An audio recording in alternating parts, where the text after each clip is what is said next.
What's up, hybrids? Welcome back to another episode of the Phantom Hybrid Podcast. This is Hanako, and I am here with Anthony and Michelle, and we are discussing Stranger Things Season 5, Volume 2. We are almost at the end, y'all. You And almost made it. Final countdown. and I think we have had several conversations. I told Anthony and Michelle today, I need to just carry my mics around with us when we hang out because we literally sat at Outback today having lunch and discussed Stranger Things for almost an hour. We were like, wait, we got to save it for the podcast, but I think we'll be good, right? Yes. We'll be good. Yeah, like they told me, we could talk about this all day. All day, baby. All day. All day. We'll see.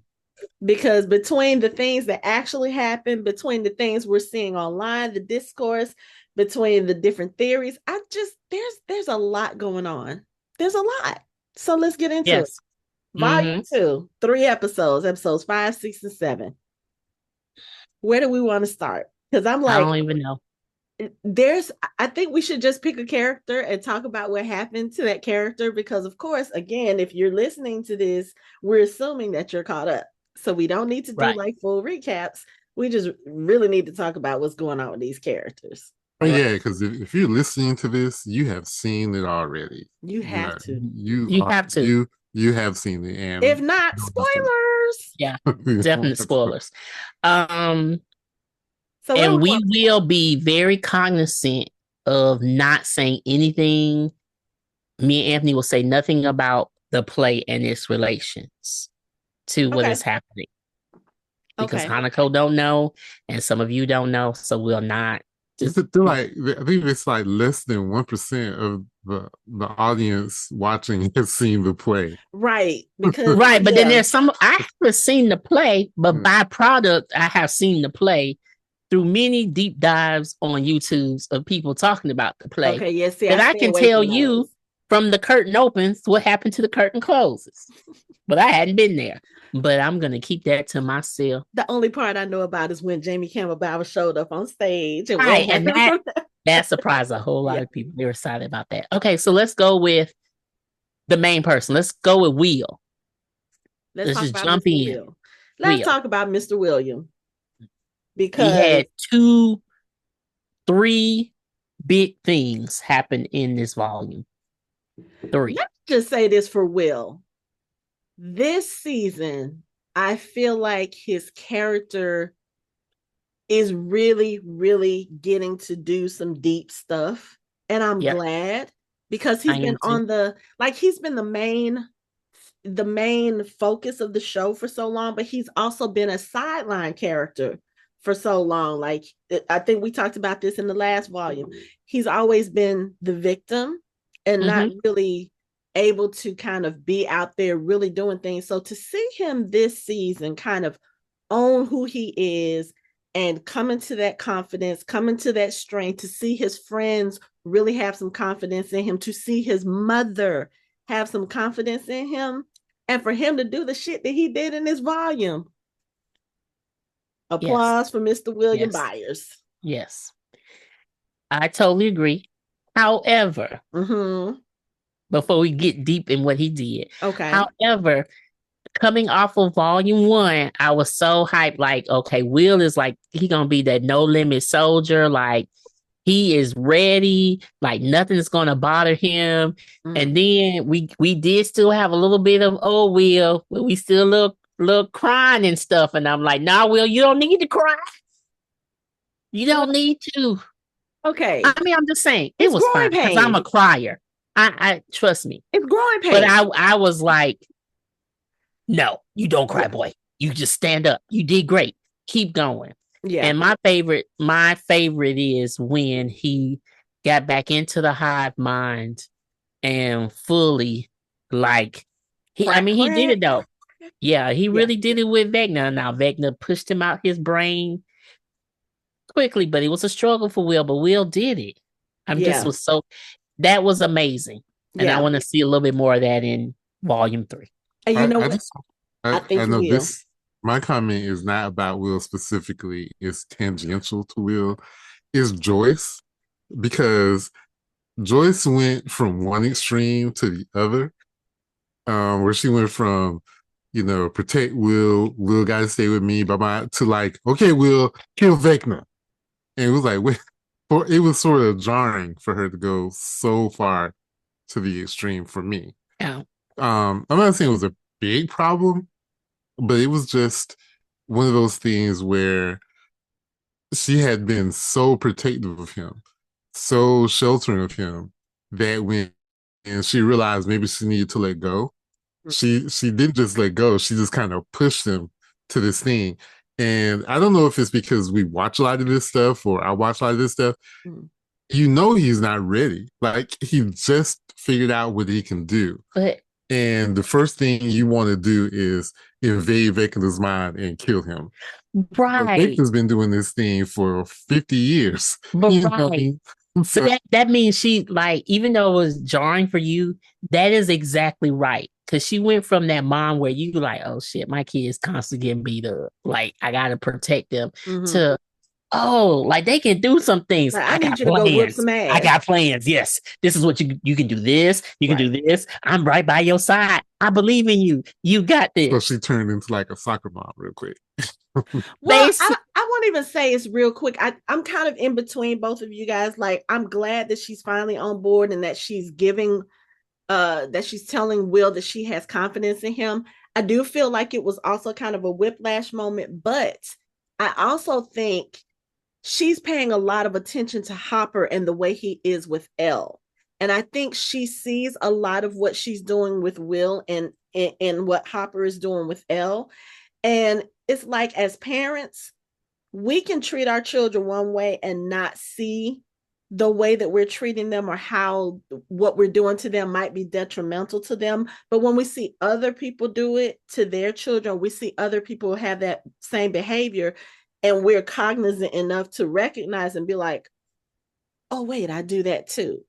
I think at this point, she probably really was looking at the situation like, okay, Will just showed us that he has the ability, that he has the power, that he has the heart to do it. And this is what Will was telling her in volume 1.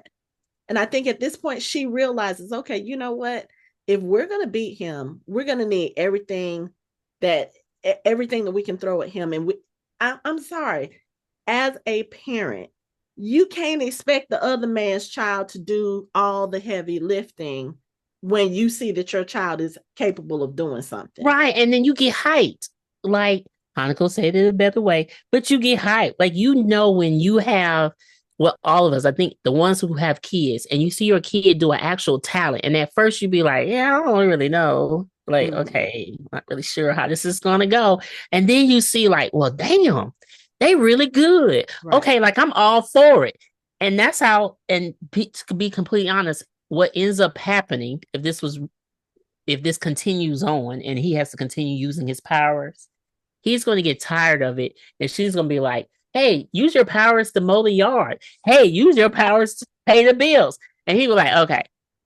Because we get so hyped up and then so consumed that we're not thinking. Like, she is consumed, like, everyone is hyped about him being the sorcerer. I saw it. He can do it. And she's not thinking, like, that boy just learned how to do it. Like, you took the training wheels off. And she's now like, you're like doing 30-mile cross country. No, right. Like, oh, you can do this. Please go kill him now and end this. I think that's really where her focus was. She was like, oh, she's hyped. Yeah. Let's just be done with it. Like, there's no doubts that your kid can do it now. But realistically, in real life, we get so hyped about our kids doing something, we kind of miss the fact that he couldn't do it. I get that. I'm just saying, maybe a little bit of thought. It's not that she took the training wheels off.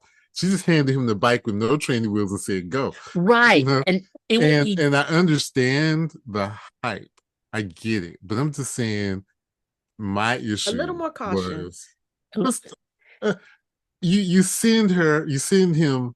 You basically are telling him to go fight someone using a power that you level 3 person literally just picked it up. Like, you didn't need to train like a training montage. Training, nothing. It's like, okay, He's gonna go in. He's gonna infiltrate Vecna's mind. Mind you, Vecna has killed dozens of people Yeah. And I using get his it. Yeah. mind. You send him out. And you literally think he created the Upside Down. This guy has. He's like a level 10, and you're sending a newbie after. Right. Yeah. It And happens. but I just needed for her to just. I understand the enthusiasm. I just maybe needed for her to kind of, okay, take a pause. Yeah. You know. And I think she Especially would have because took a pause if she didn't see it.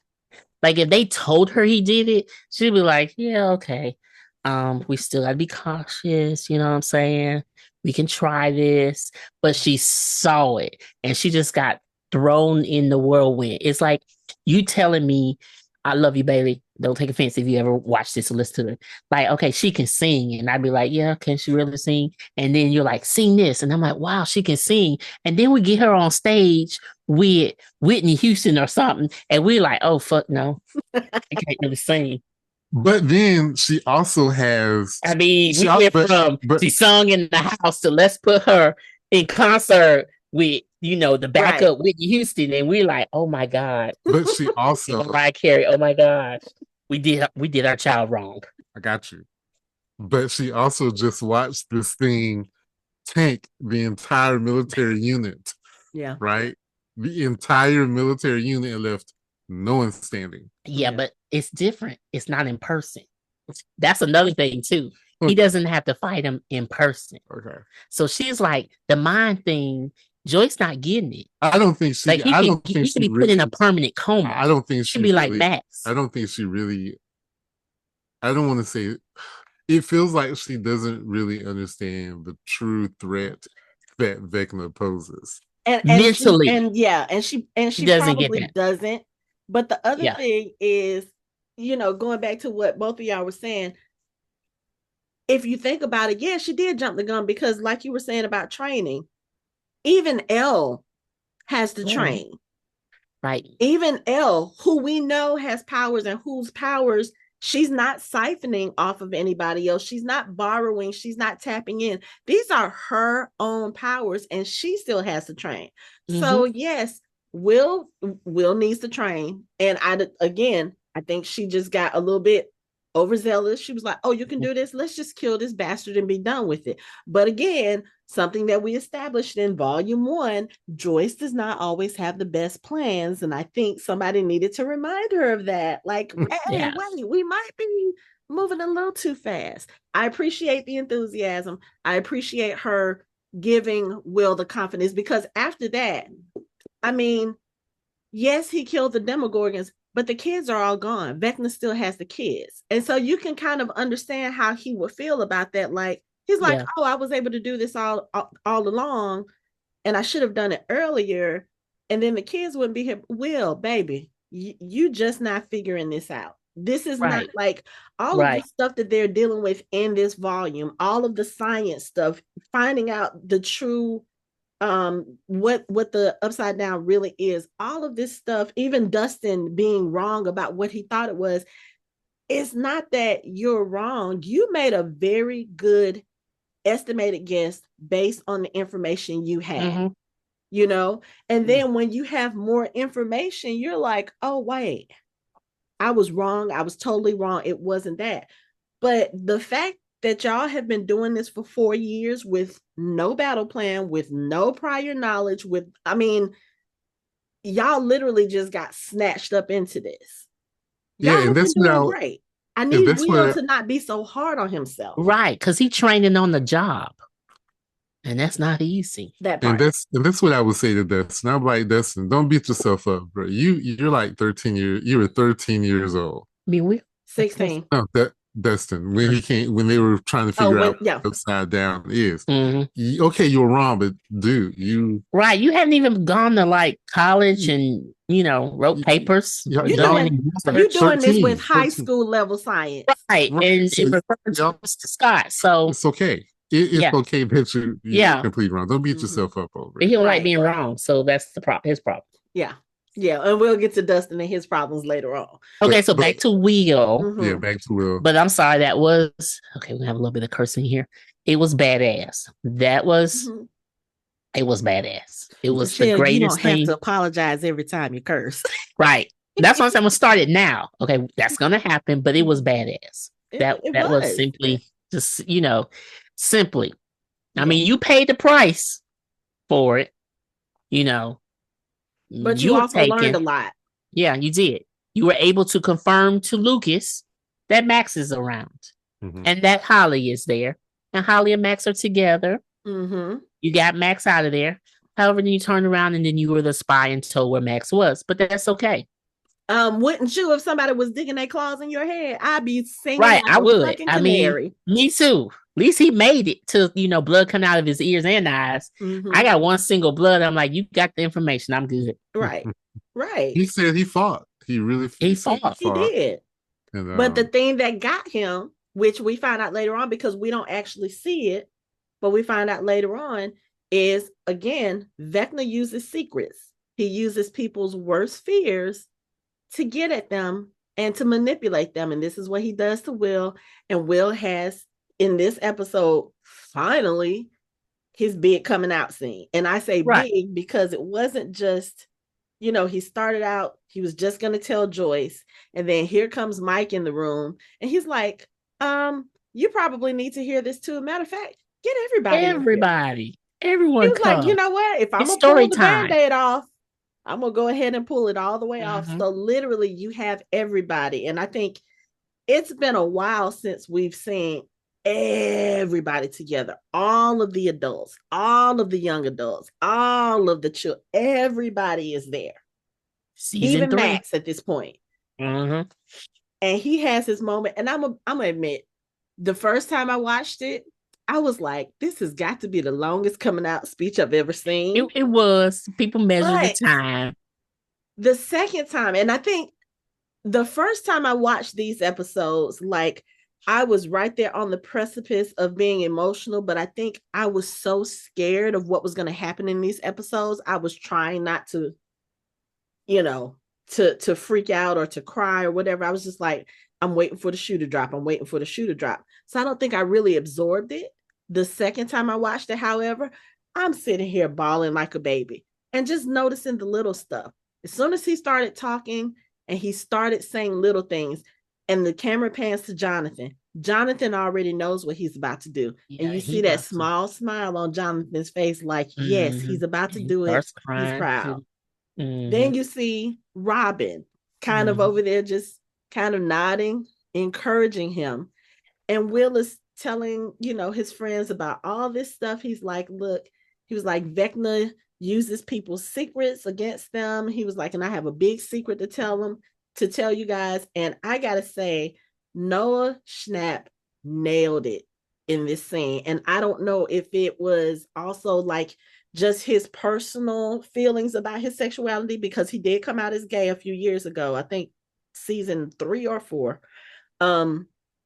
So I don't know if he was pulling his own experience into that, but when I say just the facial expressions, the body language, the wringing of the hands, just everything, he was phenomenal. And I'm so glad we're getting to see him actually do like some heavy Right. acting in this And not season. put to the side. Yeah, Yeah. because when I say the emotional weight, the whole Demogorgon scene in the first one, the scene with him trying to kill Vecna in this one, this scene right here, he is bringing it.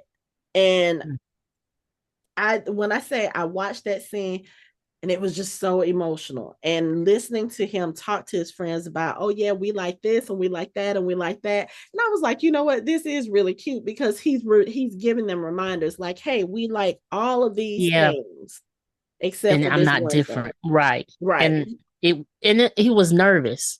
So you got any more? Because I got a few things on this. I was well, just gonna before you go, I just want to my thing. I just want to say that the way Vecna is, but he said it during his speech. He said, I guess I want to say that I think there's a distinction to be made that it wasn't that he had a fear of being gay. He had the fear of his friends and family Oh yeah, yeah, yeah. abandoning. No, I'm definitely. just saying, Yeah. abandoning him Mm-hmm. and being alone And then he because separate himself too from them right because of how because their worry and their fear. right. Mm-hmm.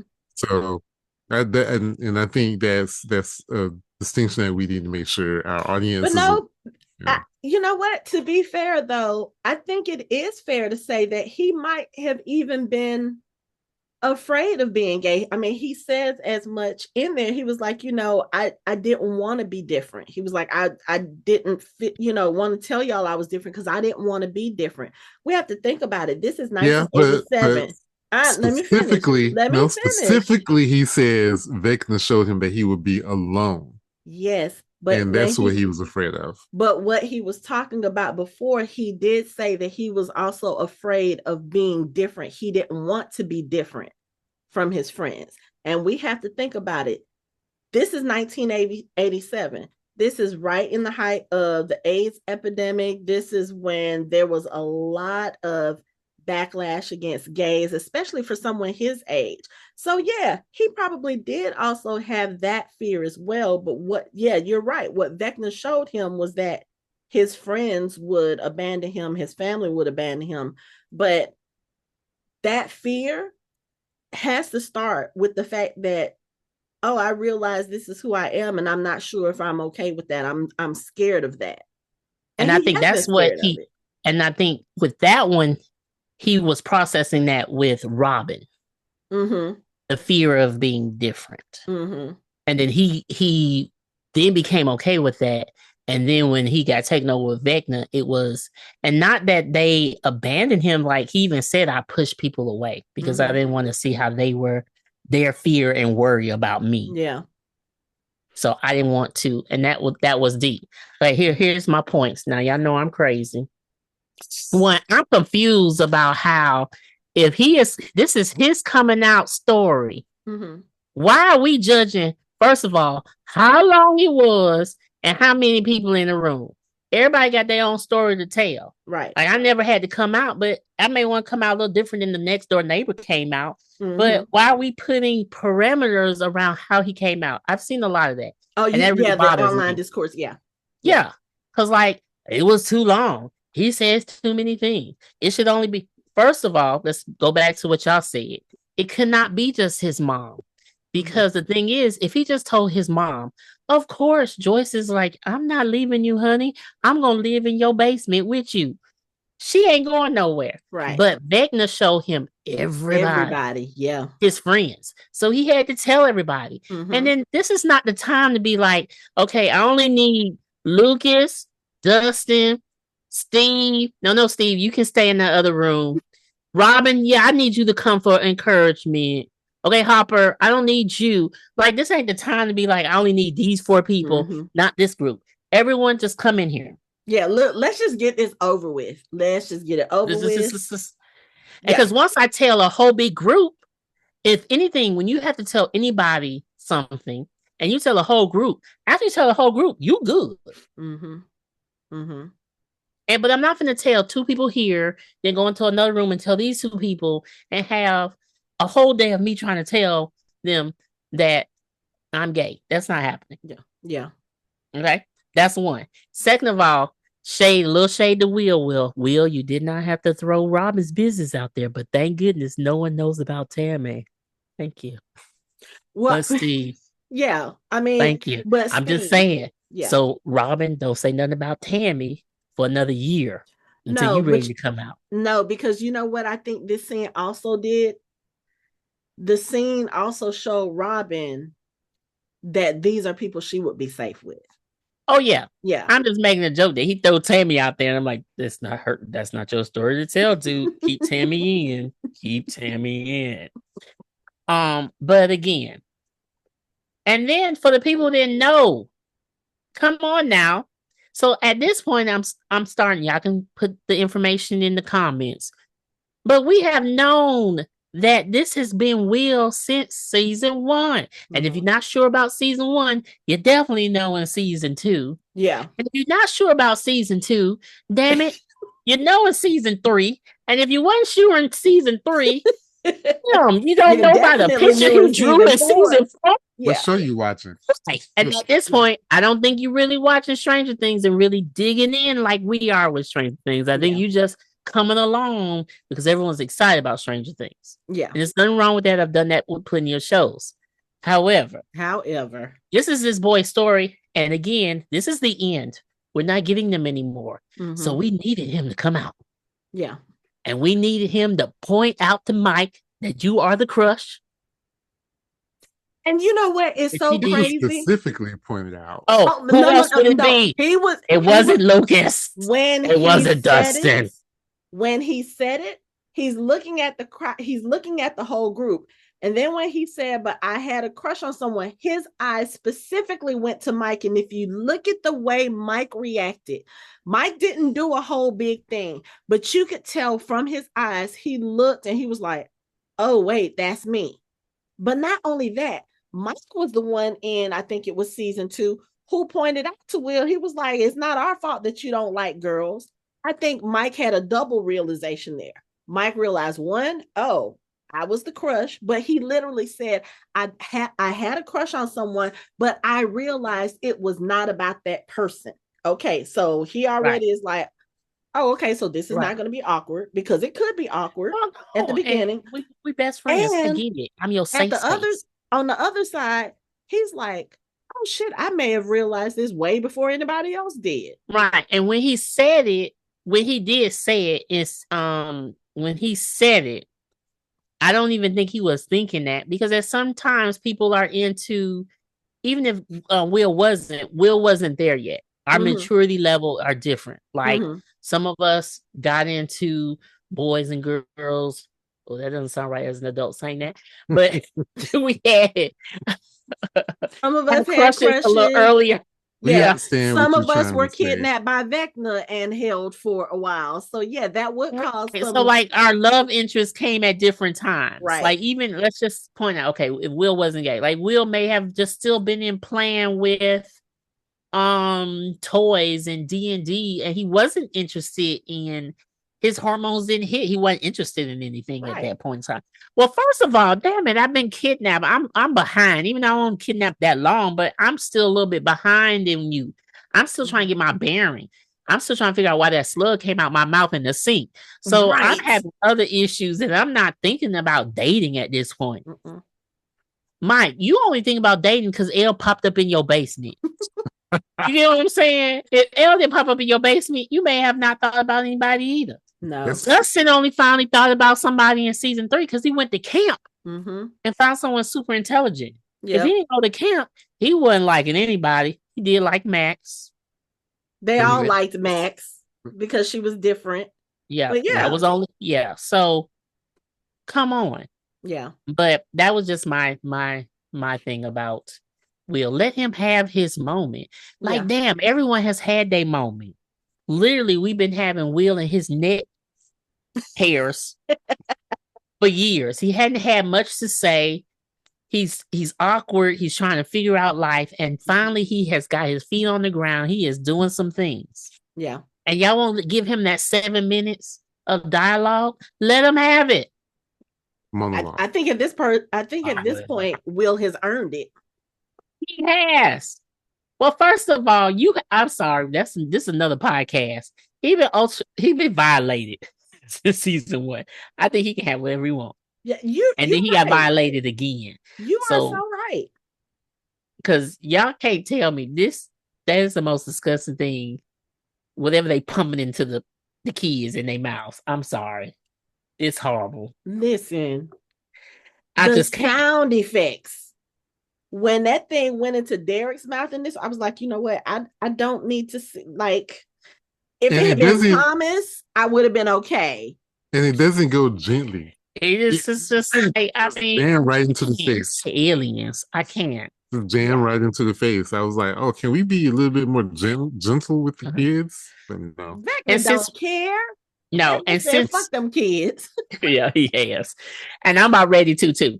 But okay, since we're talking about the character, so what do you think is going to happen on Wednesday for Will and Joyce? Since Joyce was thrown in there, she got nothing left. But Will and Joyce.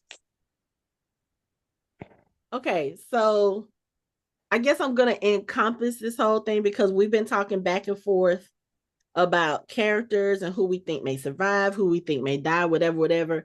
And I don't know, the more that I've watched it now, I think this is like my third or fourth time I'm watching episode 5. It's playing in the background, having conversations with Anthony on what Thursday, and then having conversations with both of you today. I think I'm about to be on the side of I don't think anybody's gonna die, or I may think one or two people are gonna die. I don't think Joyce is gonna die. I think Joyce has been through enough. Joyce deserves her little slice of happiness with Hopper, which I don't know how that's gonna happen. And Will deserves to kill Vecna. At this point, aside from 11, Will probably deserves to kill Vecna more than anyone. And we see that he can come close. He got yeeted out of Vecna's brain, but now that he doesn't have anything else to fear at this point, he's just like, okay, I'm gonna go for it. Let Will have his moment. I would love to see Will have his I'm killing the Night King moment. I really Yeah, would. I feel if we're talking just about Will, Mm-hmm. kind of the same thing because I mentioned it before. We couldn't figure out where I mentioned it before, but every fantasy thing, or even like one of my favorite video game of all time, Mass Effect, you have to do a loyalty mission in order to make sure your characters are ready for the final battle. And the loyalty missions are always about clearing your conscience and clearing up your relationships and make sure you don't have anything weighing on you going in. Mm-hmm. And now that he doesn't have that fear anymore that Vecna can play on, I believe with Max's help, because Max is going to be like, oh, yeah, there's something that Vecna fears. Henry fears something. And somehow or another, he's going to be able to use that against Vecna. And I think that's how it's going to end. He's going to be able to defeat him because he doesn't have any fear, but Vecna does. Mm-hmm. Mm. And I do agree with Hanako that he's probably more deserving of dealing with Vecna than L, because once we get to L, I have some stuff to say about. She Yeah. gonna have something to deal with on her own. She Mm-hmm. ain't gonna have time to be trying to deal with Vecna because she gonna have problems of her own. Yeah. I Okay. believe. You know what? I do have this question. And Michelle talked about this in volume 1. They don't mention things just randomly and leave them there. Like they always come back, just like the whole Mm-hmm. thing with the wormholes. We saw in volume 2 that wormhole thing was a very important piece of the whole thing. It's like literally the thing that we have been watching since season 1 and had no clue about, because that's what we find out the upside down is. So going back to the whole Will and Vecna thing, when Max is talking to them about, or when she's talking to Will about the plan that they have devised to kind of bring down Vecna, and she talks about how she was able to stay safe in Vecna's mind, and she talks about the memory, and she said, there's, he's still scared of that memory. She said, which shows that deep down inside, there is a part of him that's still human. She was like, yeah, he's a monster, but human. I'm wondering if that's going to have something to do with how they defeat him. Like, are they going to find some kind of way to restore his humanity back to him as opposed to just outright killing him? I mean, at this point, I wouldn't rule it out, but it's kind of like, he's also, I mean, yeah, Vecna is a villain. He's been doing all these horrible things, but we got to think Vecna was a villain. I mean, he was a victim first. Mm-hmm. And Yeah. I'm just wondering, Michelle looking at me like, am I touching on something close? Well, Well, if you think about like um, one of the biggest things in the '80s was Star Wars, and even Darth Vader was redeemable. you are So, on the right path. so Okay. he could be, I if just you're like Luke Skywalker, I just he don't could want to always say. be redeemed. I don't want to say. But there's no coming back for him though. he can be redeemed, but like, What did what's he gonna say? do? What Wrap they I don't kill? presents even know if I want and to put him say. under the Christmas tree? Well, see, he Like, will be redeemed. He will be like Kylo. oh, He will be redeemed, but then you die. So he can be redeemed. what happened to And Darth Vader too? Redeemed and and died. and there's little things about him planted in different places that kind of go with what you're saying. Oh, Okay, spoilers for yeah. Star Wars.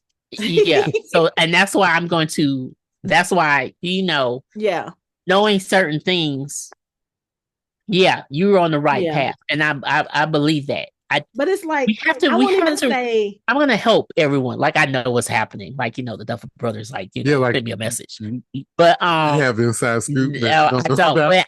But I can take what was given, process that, and say Chronicle's on the right path, because we're forgetting another person, another thing in this. Oh, is it the Black Shadow there? Yeah, but that's not who I was talking about. Okay, I'm gonna go on with Will. I believe that Will is the person that deserves to kill or break down Vecna.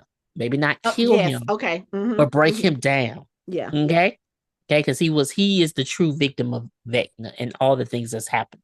And the mind player, everyone.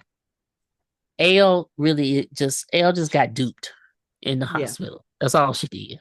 That's all was that. You know what I'm saying? She doesn't. Will deserves it. When this is all over, Will be alive. Will move to New York. Will be an Why do you? artist. Will be living in a studio. He will go to therapy, and then he will meet the love of his life. I think whoever And Will's then he will therapist still be in contact with. is gonna need their own therapist. Yeah. He will be in contact with his friends. His mom, I don't believe, will have anyone. So you can kind of hint at the next character that we talk about later. Okay. She'll be alone, but he will get her a cabin by the lake, and she will be fine. Who, Joyce? Yes. A cabin with Hopper. She'll be in the cabin by the lake. So let's Hopper. move on to Cabin Hopper, by the lake. since that's what you're inferring. With Okay. Hopper. 2 things about Hopper. Well, since everyone's gonna live, I guess with Hopper. Yeah, because like after the show, they gotta move out of Hop. They have to move. No. They all gonna have to move out of Hawkins. Damn, everyone move.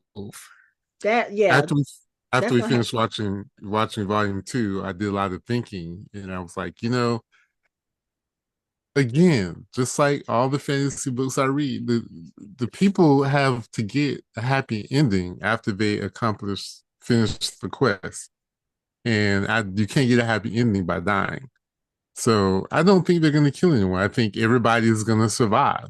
So why is it? So who says dying is not a happy ending? If you die with purpose, it doesn't. If Hopper dies, Joyce and Elle are not going to have a happy ending. They won't have a happy ending. Unless he will die in peace. I'm not saying you're gonna die, people, but I'm just saying. And if Elle dies, Hopper is going to be crushed. Will is going to be crushed. Everybody is going to be crushed. So what about this?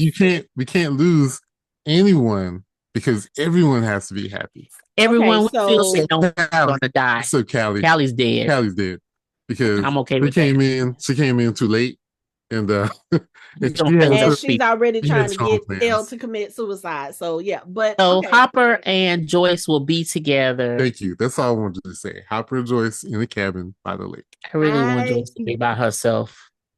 Enjoying life. Honestly, we got to go to Enzo's. Come on, they have standing. I think if we have any deaths, reservation. I'm like 1 foot kind of sort of over the fence about Elle surviving, but I think if we do have character death, I think she will probably be one of them. And also I think they have also foreshadowed that Hopper may be another. I think him and Elle may end up being on that bridge together and dying, because we already know from a great death. From what we've seen already, Callie has come in. she's basically told Elle, hey, so what Dr. K is doing, she rebooted Papa's program. They kept me in there. They were taking my blood. They were taking lots of my blood. And when I tried to escape, I found out that they had more pregnant women. They were giving the pregnant women my blood so that their unborn children could become numbers like us. But my blood was making them sick, and it was killing them. You are the closest to Henry, and Henry's blood is what made us. So they're after you because they want you. They want your blood to make the program. So she's basically telling her, when they come up with the plan to collide the two worlds so that they can destroy the abyss and the upside down, and we'll talk about that in a little bit. She basically is like, we need to make sure that they don't have access to us, that they can't do this anymore. And if we both survive, or if you survive, they're going to keep coming after you. So what we need to do is, when we blow this bridge up, we need to be on the other side of it. We need to not come back with everybody else. Okay. So that's already showing that Elle has this in her mind, that, okay, maybe I need to do this, because when they go into the upside down, she looks at Callie, she gives her a nod, basically saying, okay, I agree. I understand. Hopper has made it very known in this entire season, he's not willing to risk Elle. He doesn't want to lose her. He's willing to sacrifice himself to make sure that she stays safe.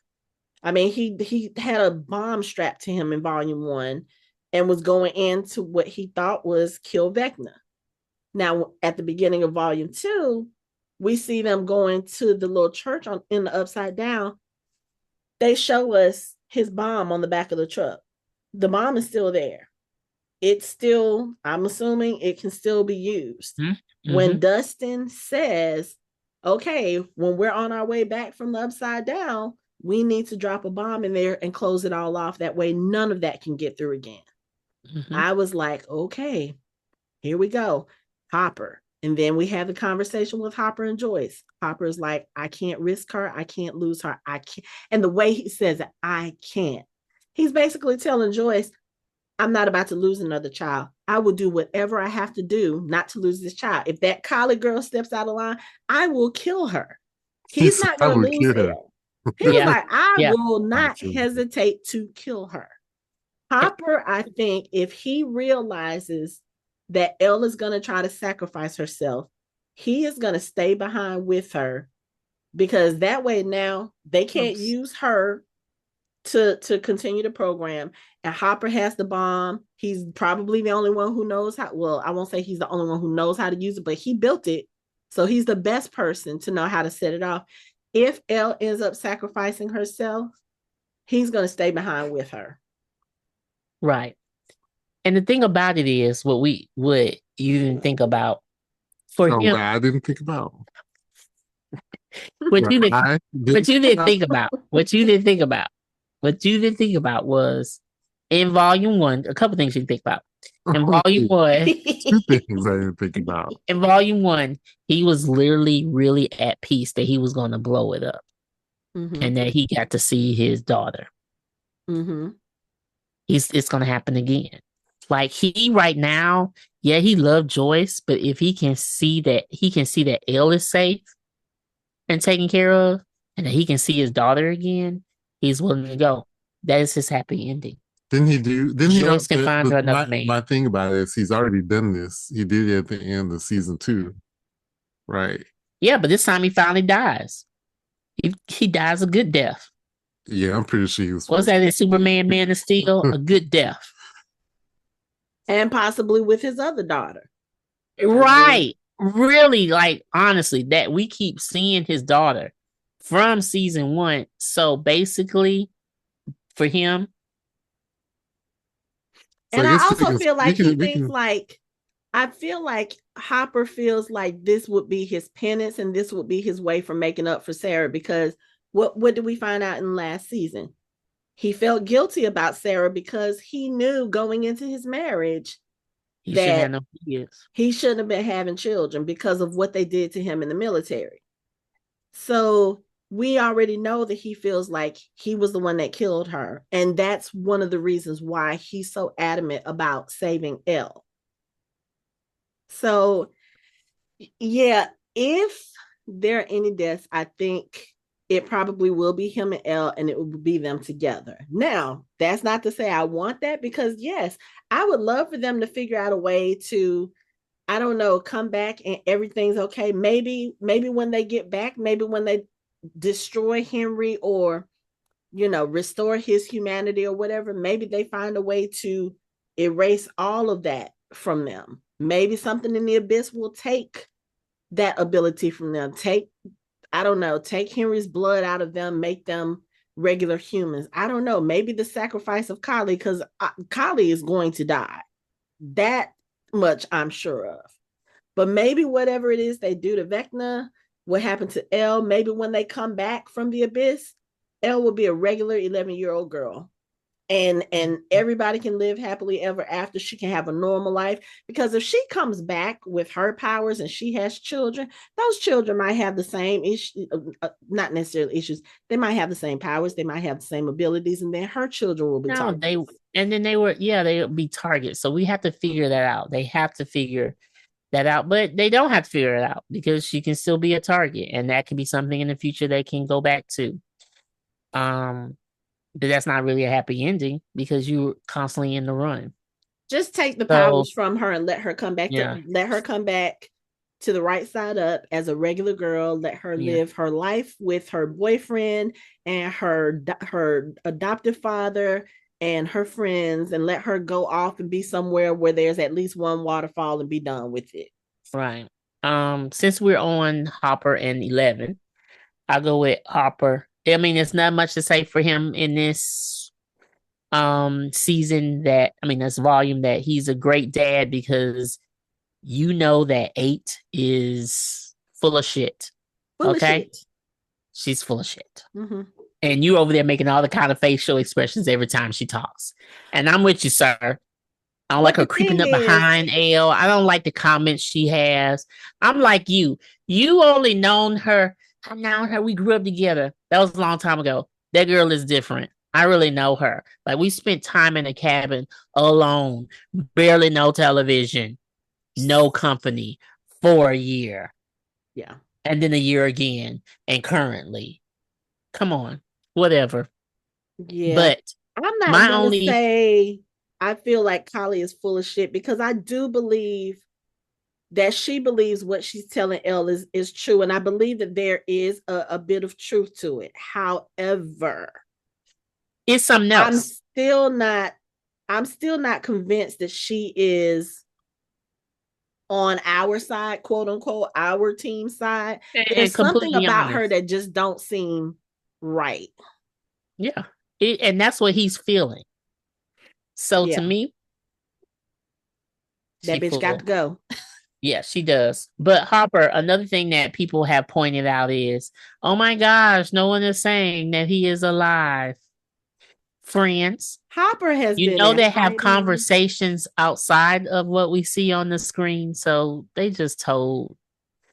And when you're dealing with all of this stuff that you're dealing with, and someone pops up alive, you can be like, oh, the Russians must have had him. And you would have been like, oh, I'm glad he's back. No, I'm gonna be honest. I don't think Hopper has told anybody that he's alive, because I'm talking about the people who have seen him. And there's been a lot of comments like Max didn't say what she needed to say about Hopper. I'm like, those type of things. But when you've been through what they have been through, and then you see someone pop up, it's not unbelievable. You know what I'm saying? Who else wouldn't know there's conversations outside of, and then there's conversation. Well, they were like, Mrs. Wheeler, she wouldn't have known. But do you think she care? Do you think she care? Mrs. Wheeler didn't know about do you think she care either, so she's probably looking like, oh, but you know what? Oh no, because Hopper was in he did come down to the hospital. So yeah, they probably again there's conversations that will be had on the side. Yeah. And second of all, what I have gone and been through is that the least of my concerns to get on to know what is going on. Right.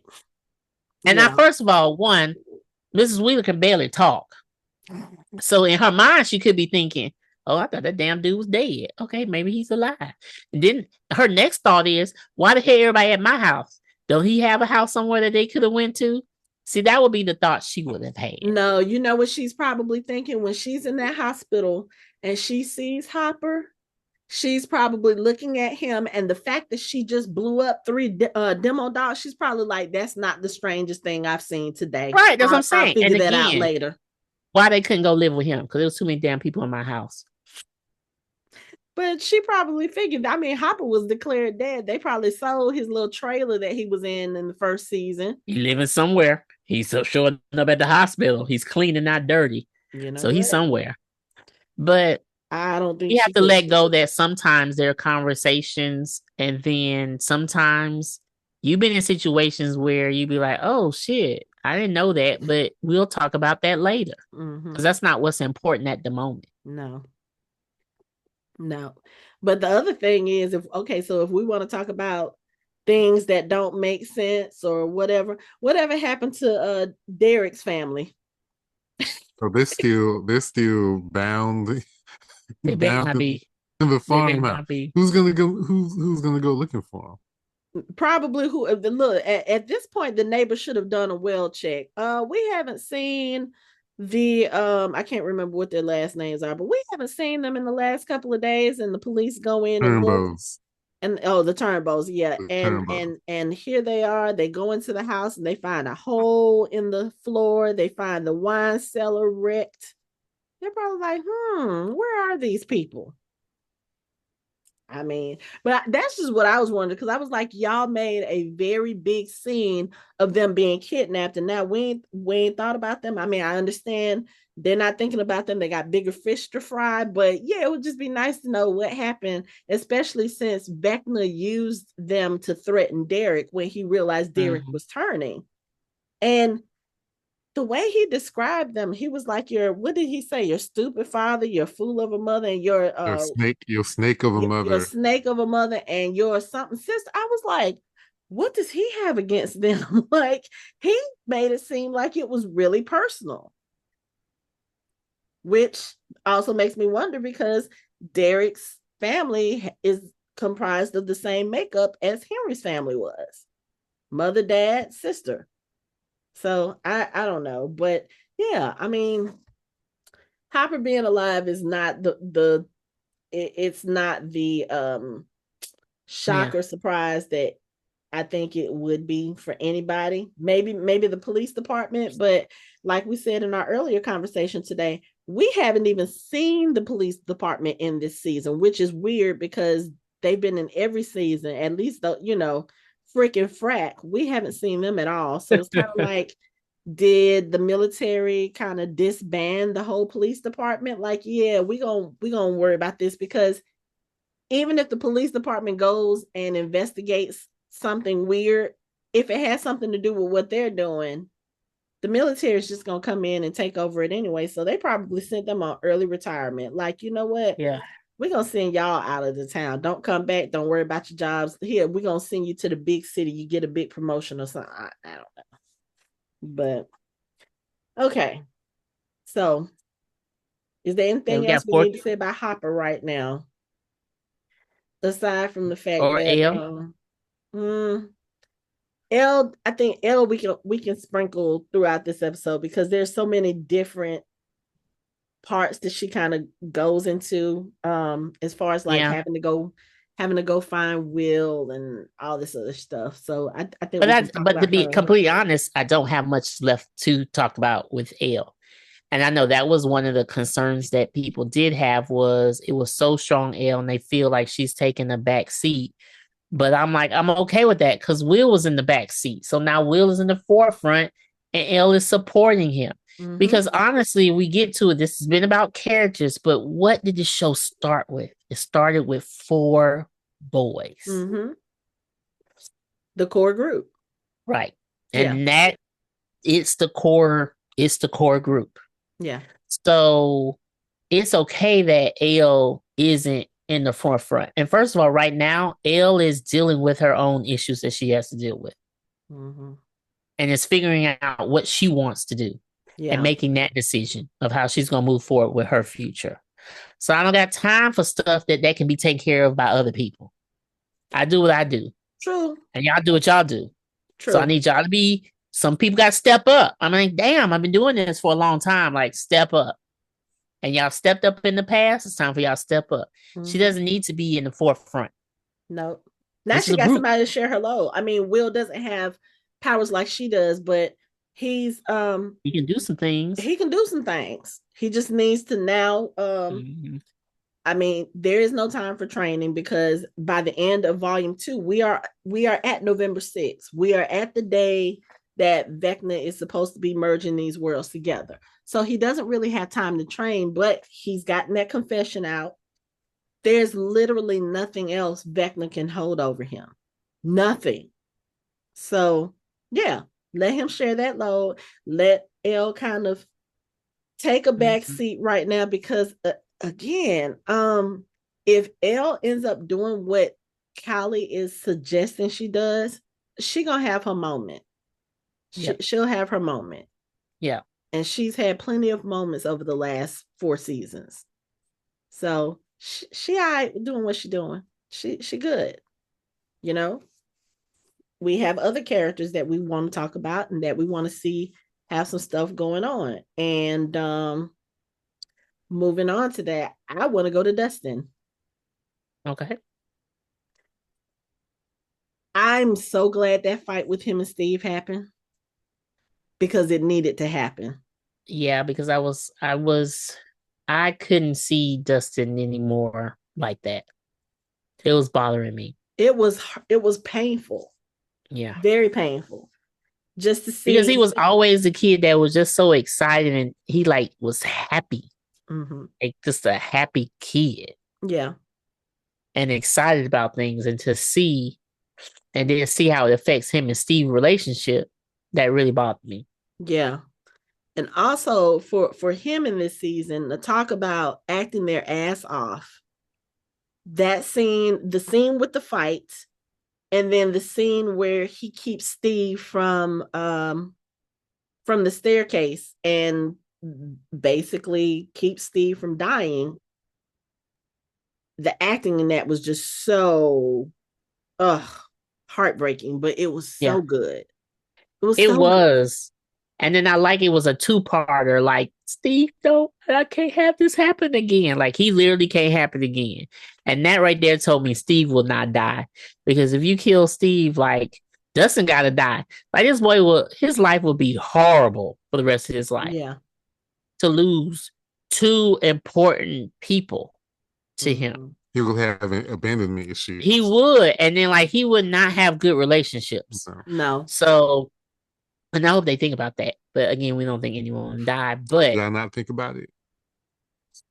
I said them, the Duffel brothers, think about it. So, and then I like when Steve came back and then said something too about how he felt and that he missed. Yeah. I was like,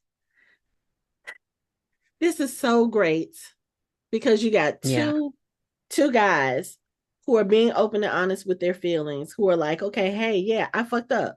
I did this. I said this. I acted this way because one, I was scared of losing another person that I loved, that I cared about, or because I was jealous because I felt like I didn't have my best friend anymore. You know, there was a lot of healthy conversations in this volume. Yeah, it was. There was a lot. And it's closure too. Because one, the growth of Dustin, and then the growth of Steve, and then even at the end coming back and them two putting their ideas together and actually finally, I love that Steve had the idea for the plan, and the plan was good, and it was good. Yeah, even Erica co-signed. Oh yeah, we gotta come back to we gotta come back to Erica too. But yeah. Dustin. And I like how Steve is like, I'm tired of y'all people talking about Nancy because I'm really not trying to get with Nancy. Yeah, like, I'm really being her friend, and they need to get their stuff together over there. But I'm really just being her friend. Yeah. Like, I'm not trying to get with her either. I like it too because His future. First of all, he know he got to pick another woman to have 7 kids with. Nuggets. Nuggets. You know what I'm saying? Yes, his little He nuggets. likes having those kids. He complained about being the babysitter, but you want more kids because you like that. Mm-hmm. Yeah. Yeah. But also the whole thing with Steve and Nancy, and just even with what happens with Jonathan and Nancy later on, these are healthy relationships now. You know what I'm saying? It's like Steve realizes, okay, you know what? Yeah, I kind of sort of still like Nancy, whatever, but she is my friend. She is my friend first and foremost. I'm going to be there for her. I'm going to try to protect her, blah, blah, blah. And then also, let's face it, out of the 3, or rather the 4 adults, Nancy probably has the most sense, with Robin coming in a very close second. Let's just be honest. Think about it. When Steve got ready to punch through to the upside down, Dustin and Jonathan are going back and forth, back and forth. You can't do this, blah, blah, blah, blah, blah. He looked at Nancy, and Nancy was like, do it. You just need a co-signer. Right. Because Nancy is very sure about the things she does. Even in this episode, one thing that bothered me, you find something weird on the roof and you don't know what the fuck it is, don't shoot it. Don't do anything. Don't do anything, because you don't know what's going to happen. It's like wait until you find. Go get Dustin and say, "Look what we found." Right, and then he would have been like, "Don't shoot.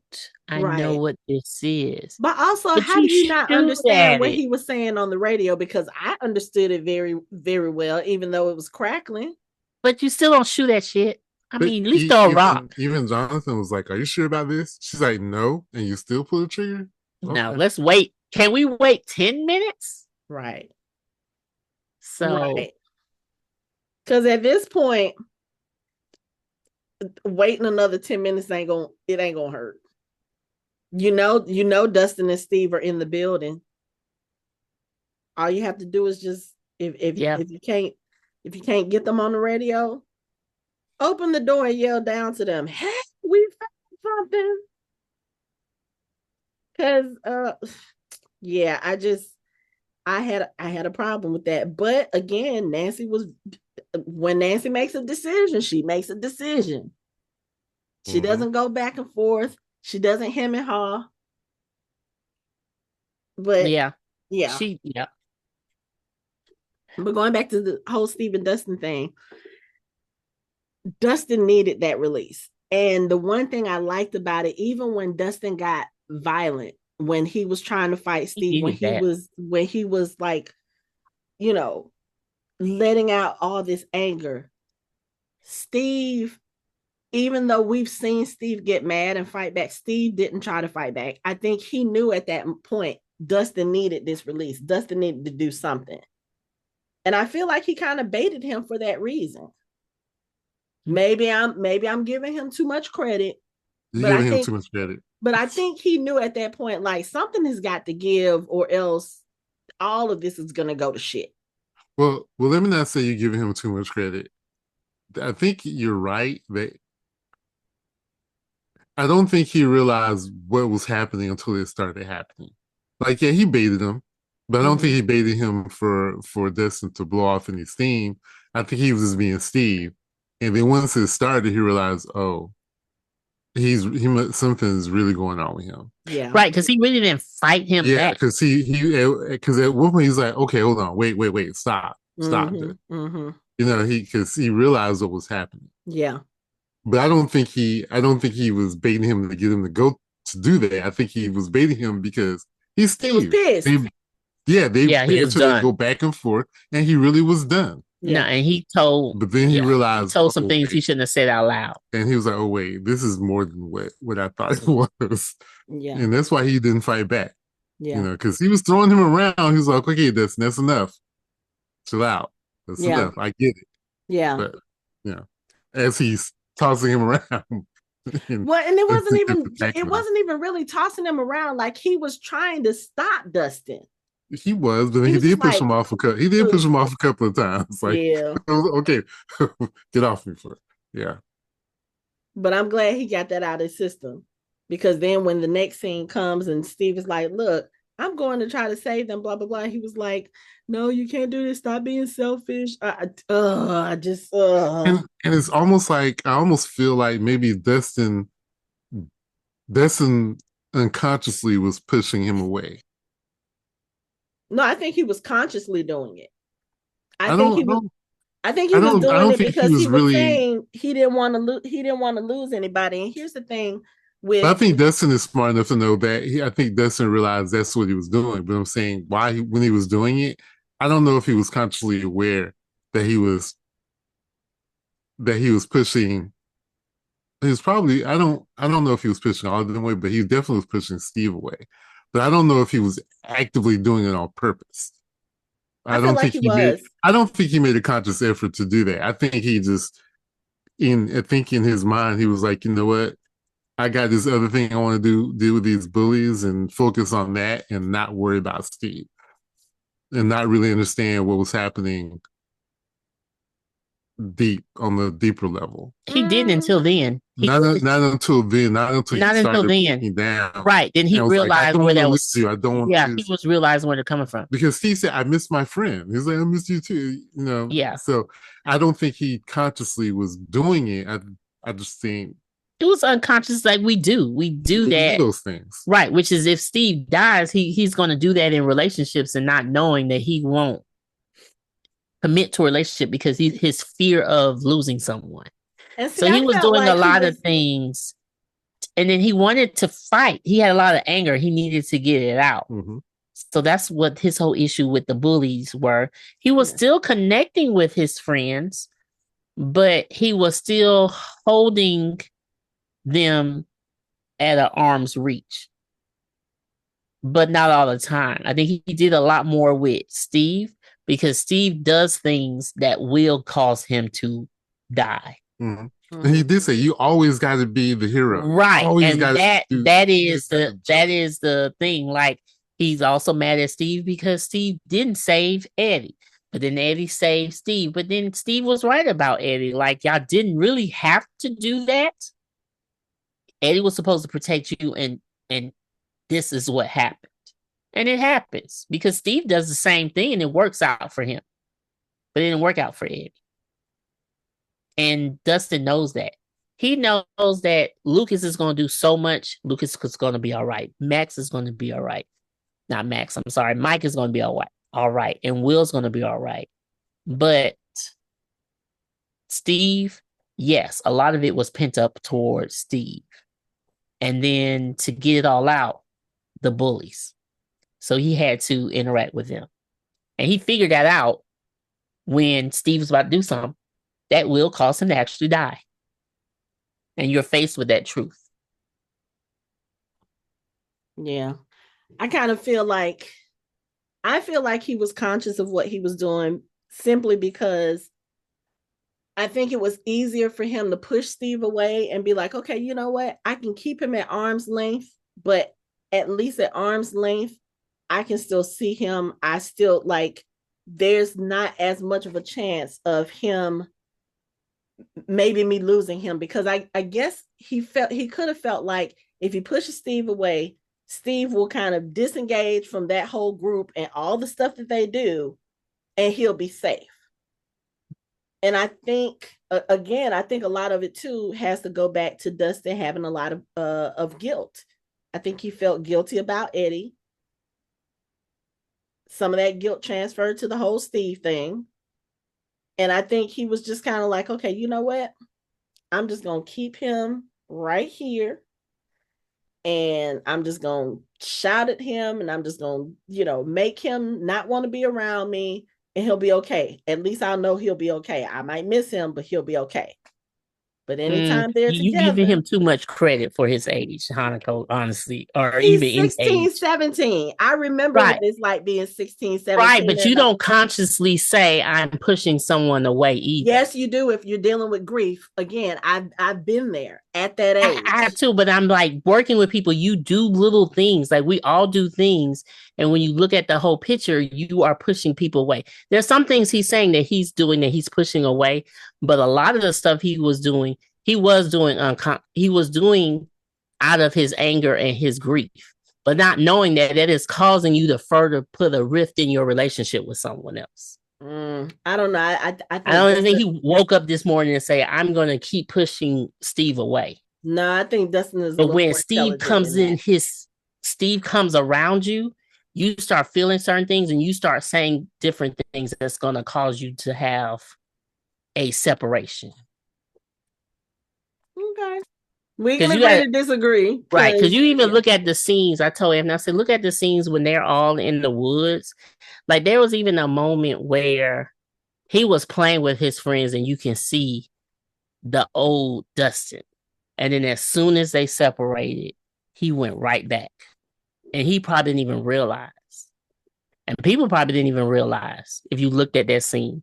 After they said what they needed to do and he was all being serious, and then they start joking around, jumping on each other, tossing each other in the woods. And like you can see the old him.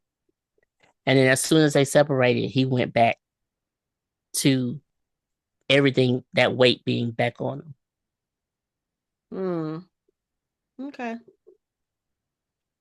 Yeah, I still think I'm going to add him to the therapy list for next. Oh yeah. Oh yeah, he still needs it, even though he had his little conversation with Steve. But that was a lot. And then the thing about it is we don't know. Like I like what the kids even said in the interview. Like we don't even know how Will was before season 1. Yeah. We don't know what Dustin was already dealing with having a single mom. Like, how did he have a single mom? Where is his dad? What issues did he already hanging out have? with Lonnie somewhere. You know what? I'm just saying, because Lonnie Byers was he was a shitty dad, and unfortunately, because he's just like Will, but it's like different. You see what I'm saying? Like it's different on how that looks. Like somehow Dustin have money, but not have money. His mama ain't working like Joyce is working. And Dustin, to key thing, Dustin get to go to camp. That's true. Oh yeah, out of state. Yeah. Out of state. Okay. Yeah. Now he may have got a sponsor, but he is his household is a little different. Yeah. And now I'm starting to wonder, where is his mama?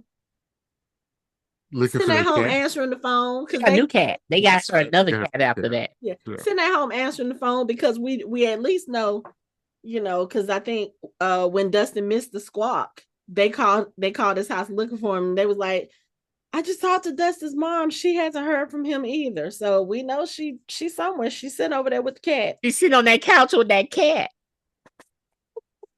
I just can't. But we don't know his history. Like we got Steve history. We really don't have Steve's history, do we? Like we don't know nothing about Steve's family. What's going on with Steve's family? Because I don't remember. His dad is hard on him, but they are not around a lot. And when his dad goes out of town, his mom goes, kind of keep up with him. Oh, okay. Because he may have gotten into some things. Oh, okay. I don't remember that, but okay. He kind of said it when they came to his house. Like his dad went out of town and his mom had to go, like trying to watch his dad. And that his dad expects him to be almost like in a family business, like with the uncle. And then they kind of like was not like the parents of that time. They wasn't really involved. Okay. But was hard on him to follow in their footsteps. Okay. Be popular, be the popular. Be the jock. Yeah, follow along. It wasn't expected for him to go to college, expecting to get into the business. Right. Okay. Because he mentioned that too. I do remember that part. Yeah. Yeah. So for him wanting a family, a big family, is because of his interaction with the kids. And then he realized he actually liked it. He complains all the time about it, but he really likes being in a family. Yeah, Nancy's never gonna want kids because she's got not right now. Okay, let her have a career. Kids already. Maybe one or two. At this point, she might be like, I don't need no children. I have raised children. I don't think done that. Right. Steve, on the other hand, is gonna have his I got Nancy's future. Well, I got Nancy's future. So Steve, on the other hand, is gonna have his 6 kids, and he's gonna name them Will, Mike, Lucas, right, Dustin, right, Max, right. Max he's gonna have a fun-loving wife and stuff. He is going to still be in contact with Robin and who she's with. I'm not saying who she's with. Auntie Robin to the kids. Right. Yeah. She gonna, and he gonna have to explain to his wife why you don't have to worry about Robin in our relationship. I think she'll figure it out every time Auntie Robin comes around, Auntie Susan comes around. Right. And well, she or when Auntie Robin makes, or when Auntie Robin is not gonna be with Vicky, but yeah, Robin's not gonna be with Vicky. So yeah. And wait, Robin's not gonna be with Vicky? No. Oh. I don't think that's a bold statement. I don't know. But yeah, that's just one of those. That's like a first love, and she's always going to have fond memories of her. But we'll get to that one. Yeah. And then Dustin is going to, the kids all know Dustin. They need work with their math problems. Dustin. Right. And one of Steve's kids is gonna be super intelligent that Dustin's gonna take. I'd be like, let him spend a week with me, and they be doing all kind of experiments. Because Dustin's gonna be a professor. Okay, I can see that. He's gonna be a professor, and he's going to do research and something for a company that he owns. Okay. That's gonna give us iPhones. This is a Michelle thing where she likes to plan everybody's future. That's to plan everybody's future after movies and TV shows. They better give me that. Okay, so it just continues on. Okay, go ahead. Since you mentioned professors, let's talk about Mr. Clark, because I'm so glad that Mr. Clark is finally in the know. Right, and I'm sorry, everyone. I called him Mr. Scott earlier. Yes, this is fantastic. This is the best day of his life. It's the best day of the year. The one thing I want to say about Mr. Clark is Snookums. Yeah, Snookums. On Michelle's third viewing of the episode, I realized, the librarian called him Snookums. That's where he got it from. And I was like, that's where he got it from. And then, side note, didn't Hopper also date the librarian too? Yeah, I think so. Yeah, but you know what? In a town that small, there's gonna be some overlap on the dating history. First of all, when they came to Mr. Clark another time, he had another woman. Mr. Clark is the pimp. Okay. So what I wanted to say about Mr. Clark is he made me think that, I felt really bad that Bob is not around, because Bob and Mr. Clark would have had a lot of this stuff figured out. Yeah. Once they were in the know. Well, they better not clear Mr. Clark. I wasn't trying to imply that. I'm just saying. Yeah.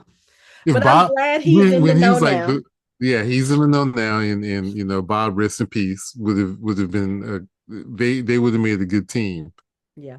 If he was still around. And then the thing about what I like about Mr. Clark is, and I think we should do this in life, when opportunities open up, don't be hesitant.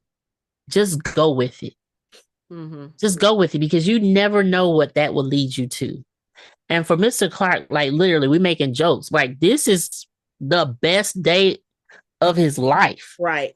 Stuff that you thought of and you read about and you saw something. Mm-hmm. You got to see and experience some things that no other person could Right. possibly. So instead of those times when people are like, hey, you want to go here or go there or try this? And like, no, no, no, I gotta stay home with the librarian. No. Like, don't Say be knocking on yes. my door at 5:15 in the morning. Just go with it.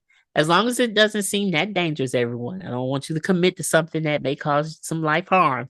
But just go with it. Opportunity arise, go with it. Because you never know where it's gonna take you. Yeah. But now at least he has answers like, oh, this is why they've been asking me strange stuff over the last few From years. Yeah. Because you got to think for somebody like him, you have a student who disappeared, was presumed dead, came back to life or returned or whatever the case may be. I'm sure he had some questions. Yeah. Then you have all of this other stuff, them calling, asking him about an immersion tank and if we wanted to do this. And he's like, okay, 600, y'all need 600 pounds of salt and all this other stuff. Now he can sit back and think like, oh, this is what they were doing. And he Yeah. can actually, I think, in a lot of ways, he can feel proud and really feel like he's a part of that because he was one of the reasons why they have an interest in all that stuff, or Yep. he nurtured that part of them, you know. But Yep. the fact that he's in it, and the other crazy thing is, he went and did it all because he heard his star student was in trouble. He didn't Right. know about anything yet because when he finally does show up and meet up with the rest of the gang, and they were like, "Yeah, Dustin's in under," and he was like, "Under." They're looking at Erica like, "You didn't tell him," and she's probably looking at them like, "Well, I didn't know if I should. I didn't know if I could. I didn't know if I was supposed to." Like, I told him the information he needed in order to do what we needed him to do. Right. So, Indeed. And then he but has another star student with him who was like all in. Erica. Yes. Mm-hmm. let's talk about Erica. Well, Mr. Clark survives. Oh, absolutely. And he writes a book. And probably goes on the speaking circuit. Yeah. Talking And they're gonna about say, where do you know that wormholes. from? I don't know. I just more information I know about wormholes. Right. Yeah, he's gonna become a famous science fiction author. There you go. But Erica Sinclair. So I read something on Twitter that really had me confused and a little bit perturbed because somebody made the statement that Holly Wheeler has had more character development in 7 episodes than Erica Sinclair has had in the entire show. And I'm looking at her like, are we watching the same show? Because Erica Sinclair don't really need character development. Like, character development is what happens when you take a character and you give them story and you give them backstory and you give them an arc and it kind of develops who they become. Erica Sinclair has been Erica Sinclair since day one, since we met her. She has been sassy. She has been smart. She has been confident. She has stood up for herself. She like, what more development do you need to have for her? And she did have some development because she was able to also, Dustin basically was like, just embrace that you are extremely smart. Just embrace it, add it on. You are a nerd. And then after that, she was like, you know what? You right. I am, because I'm smarter than some of these dumb mofos around here. And she just, in essence, she just added that on. So she says, you know what?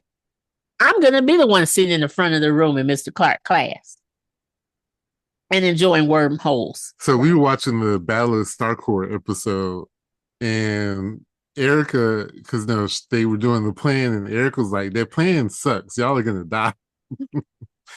And her interaction with Murray, and I'm 10, you bald bastard. she said so many out of pocket things to him. I'm like, oh my God, that was so uncalled for. But she doesn't care. She doesn't care about your feelings. at all. I mean, even in front of her parents like, Erica, stating the facts. Like, Eric, I mean, Yeah. notice out of all of those little kids, even though now she's older, ain't nobody messed with Erica. Ain't nobody came close to messing with Erica. No. Mm-mm. And people have timed the volume 1 episode where she told them y'all got 1 minute. People have actually timed it, And it's and been it's 1 minute. exactly 1 minute. Yes. Uh-huh. It's been 1 minute. Yep. So I mean, but yeah, her coming through first of all in volume 1 with the syringe, we've already talked about that, and then just in this one, like she is one of the people that I think has been valuable to the group, and even in this episode or in this volume, when they're trying to figure out the plan, she and Lucas go off to do 2 separate things, have 2 separate epiphanies, and come back together, and they're like, oh, okay, let's see which one of us is as smart as Sinclair. Okay, here's my plan, blah blah blah blah blah. Well, here's my plan, and it's a better plan. I loved it. Yeah. He said, my plan is bigger, better, bolder. Yeah. Going back to his new Coke speech in volume 3, I mean season 3. But I mean, I love that character. I love the fact that she is a cute little Black girl. She doesn't apologize for her cuteness. She doesn't apologize for her brain. She doesn't apologize for her mouth. She is like, look, this is me. This is who I am. And I'm not going to apologize for it. I love it. Right. And the fact that she's right at least 90% of the time that she says anything. I mean, it can be something big like the plan she made in volume 2, or it can be something small like you can't spell America without Erica. I was like, wait, what? I love it. Yes. I mean, I love that character, and she definitely will not be dying in this. She won't. She won't. She won't. She'll run a Fortune 500 company. No. She will own a Fortune 500. Oh, okay. Well, you saw where she was when Vecna came out of the portal and killed all the military people. She was up in the tower.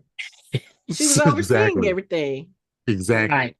She probably said, nope, out. But they probably also wasn't going to put her in that position. Right. And I don't think everybody else was on. She's not going to do that. I'm just saying. She wouldn't even say no. They weren't going to send her to the Upside Down because, I mean, granted, she just learned about the Upside Down last year, you know, and then also she's younger than them. She's still middle school age, technically. So, yeah, I don't think they would have done that. But, speaking of, I wasn't talking about when they went into Upside Down. I was saying when Vecna came out of the portal in the battle. When she was up in the tower. She should have been there. She was up in the tower. But she should have been down there. Because that is one kid. He was not going to say, oh, she's weak. Let me take her. No. But she's also older than his target demographic. Oh, yeah, I know. But I'm just saying, none of the times. Yeah. Again. When he was going through the town, that house, he just skipped over. Yeah, he was like, you know forget what? it. I'm done. Because even Lucas is not that type of kid either. So, forget that household. Yeah. But speaking of the Upside Down, I think, Michelle, you might have mentioned this. Is it true that really was Mike's first time in the Upside Down? Yeah. Mm-hmm.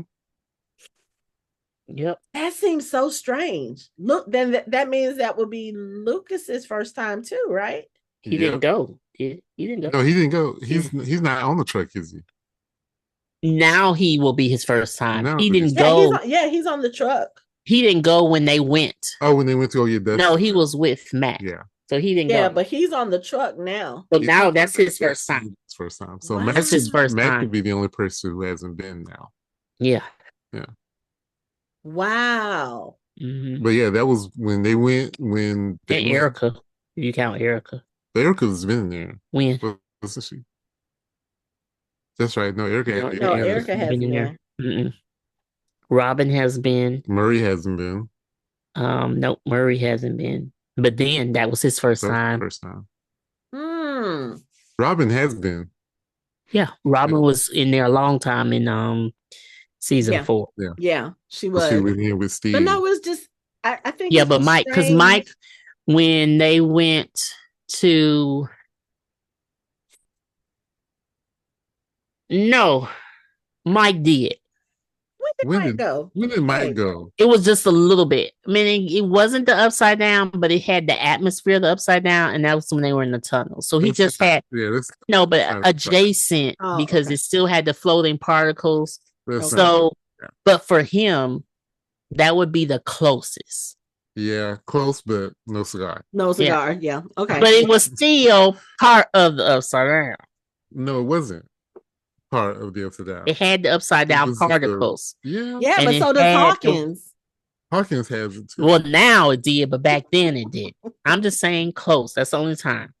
If people came at you, they may bring up the fact that he was in the tunnels. Well, they could do about Max. Well, Max was only in there in her mind. She wasn't in there physically. Well, then Max was in the tunnels, honestly, too, because she drove them to the tunnels. So she was in the tunnels too. But officially, this is Max. I'm with you. This is Max's first time. But an argument could be made about the tunnels. No, it can't be.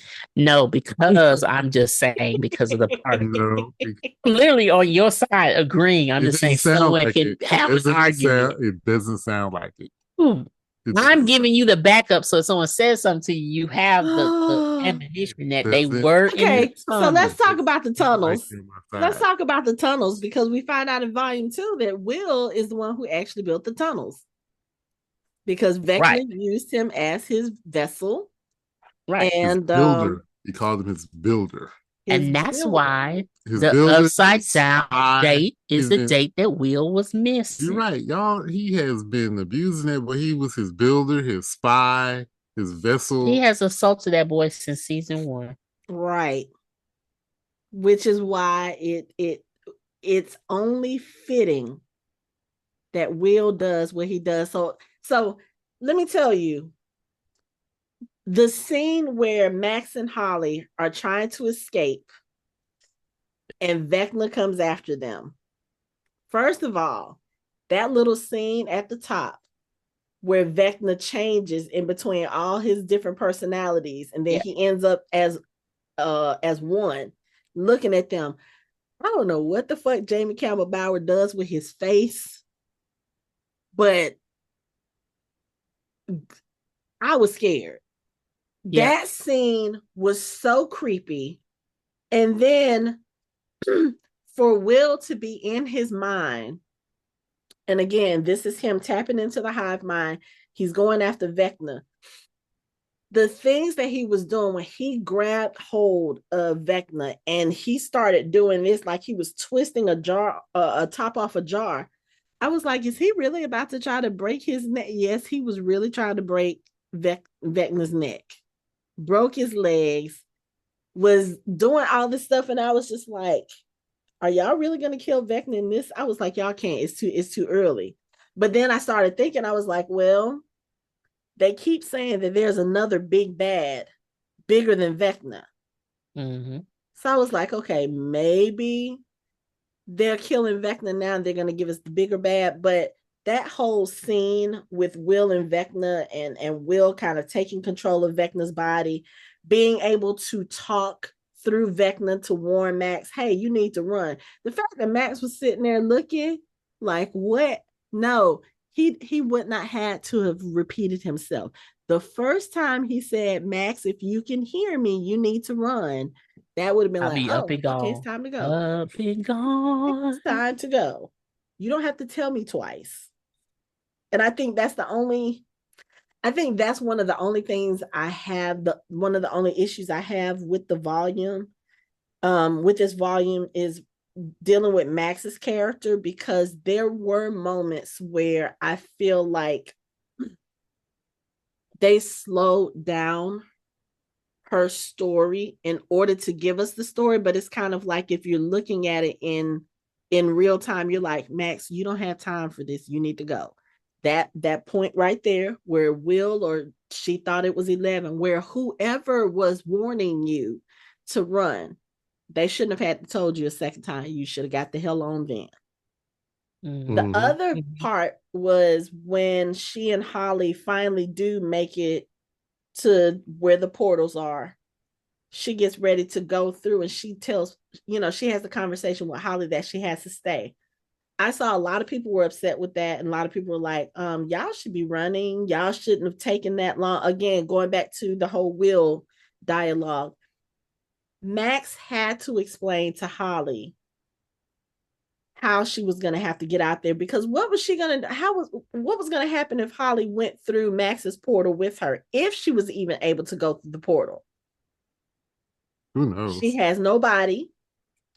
If she got left behind and Max went to her body, she doesn't know where she is. She doesn't know how to get out. She doesn't know how to create a portal. So nope. I didn't have a problem with that part. The part that I did have a problem was once Holly's portal showed up. I know y'all had to do everything the beautiful way, the glorious way. Time to run. Y'all should have been running. Y'all should have been running from jump. I think we all agree on that one. They should have been running. See you on the other side. Let's see who gets there first. And I agree with you. And the thing about it is, it has been, they did a great pairing with Max and Holly, because of Max helping Holly through, and then Holly like encouraging Max and giving her the space to like, I'm not giving up, you don't give up, and then working together. And even the speech at the end, like we wanted Max to get to Lucas. I didn't have time for the conversation, but the conversation needed to be had. Holly needed to hear those things. Right. It's just that, again, I needed her to run, but I get it. Y'all had to play that Kate Bush one more time, because Lucas I get it because no more. And because, to be honest with you, like, you couldn't leave that girl the way she was, just leave her out there. We had to figure out how to get hers to come up, and then telling her, well, this is what you need to do. Who knew that we weren't where we supposed to be? Like, I didn't know where he had them. I'm assuming, okay, Holly's gonna get to her house, and they'll get to her house. Where she was. But it was beautiful. The things she was saying, I almost, like, in my heart, I thought she would think of her mom, but it wasn't. Because at this point, she still doesn't know that Karen is actually alive. No, but just still, like, her mom was always around. I just thought maybe her mom was her inspiration. I'm sorry. It's just, me being a mom. Well, here's the thing. I knew it wasn't. I'm just saying, during that speech, I just was, and it could have been, but the thing is, it was her to think of home, think of what would get her home. If she's thinking her mom is dead because the last time she saw her mom was face down on the floor with gashes across her, she's not going to think that. That's not. Well, no, and that's not what the speech was for. I'm just saying, in how they wrote the speech, I was thinking her mom would be her inspiration, but it was more about empowering Holly. To be honest with you, it was about that. I was just saying I wanted it to be her mom. But it wasn't. It was a great speech, and it was about empowering yourself, which is the same shit that Will needed, but Holly got too. So, which Will did get from Robin, but Max gave it to Holly. And then that was good to push her forward. Because, like, she was, I didn't do this when this was happening to Mom, and I didn't do this when it was happening to you. Girl, you are like, 9. Boo. Right. Like, what could you have done? Like, they're trying to kidnap you. Like, you can't do anything. And like Max told her, she said, you're a Wheeler. You're smart. You really think a fire poker would have stopped? Right. Him? So, I mean, your dad had a golf club, and you see how that worked out for him. Mom had a broken bottle of wine. It still didn't work. So, right. You in a poker, you're going to do a whole lot, honey. With your 9-year-old strength. So, okay. So, who we on? We on Max. Let's talk about Lou Max. Because, you already know how I feel, so I'm going to be quiet, because that was just the best thing in the world. You're not going to be quiet. That was the best thing in the world. Y'all just don't understand how I felt on season 4. Like, you felt like leading up to what happened to Max, but you can feel how they were close. And Max again was pushing herself apart because of her guilt dealing with her brother. Like, yeah, she thought many times she wanted him to be dead because let's be completely honest, he was tortured her. abusive and he was an asshole. He was. But then when someone actually died, you can be like, well, damn, I didn't want them to die. I just didn't want them to be a part of my life in that way. So her feeling like that and just separating herself. And if you watch the end of season 3, when her and Lucas is just singing Never Ending Story, and then I thought to myself, what that girl went through as the months passed, and how she really settled into every day, and Elle's not around, and she just really have Lucas, and they're going to high school, and then you start realizing, did I cause all of this? She was happy. And then to what she got to when we started season 4. And then for him to, all the stuff we said about him, and then him trying to make connections with her and she just wouldn't connect. And to see like towards the end, he's like, I'm still right here for you. And then just the feels when they're in that house and she is like laying in his arms and I can't see and he's just crying. And I was like, I can't take this.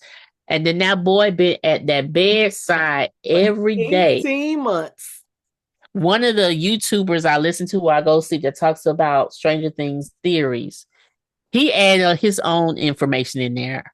He was like, Lucas' parents had to bring him clothes after school and meals because he didn't want to leave the hospital. And I'm listening to it like, dude, like you like me, you just adding on. Because that's what we thinking. Like he ain't leaving. And if he does, he makes sure he stops by every other day. He's playing next.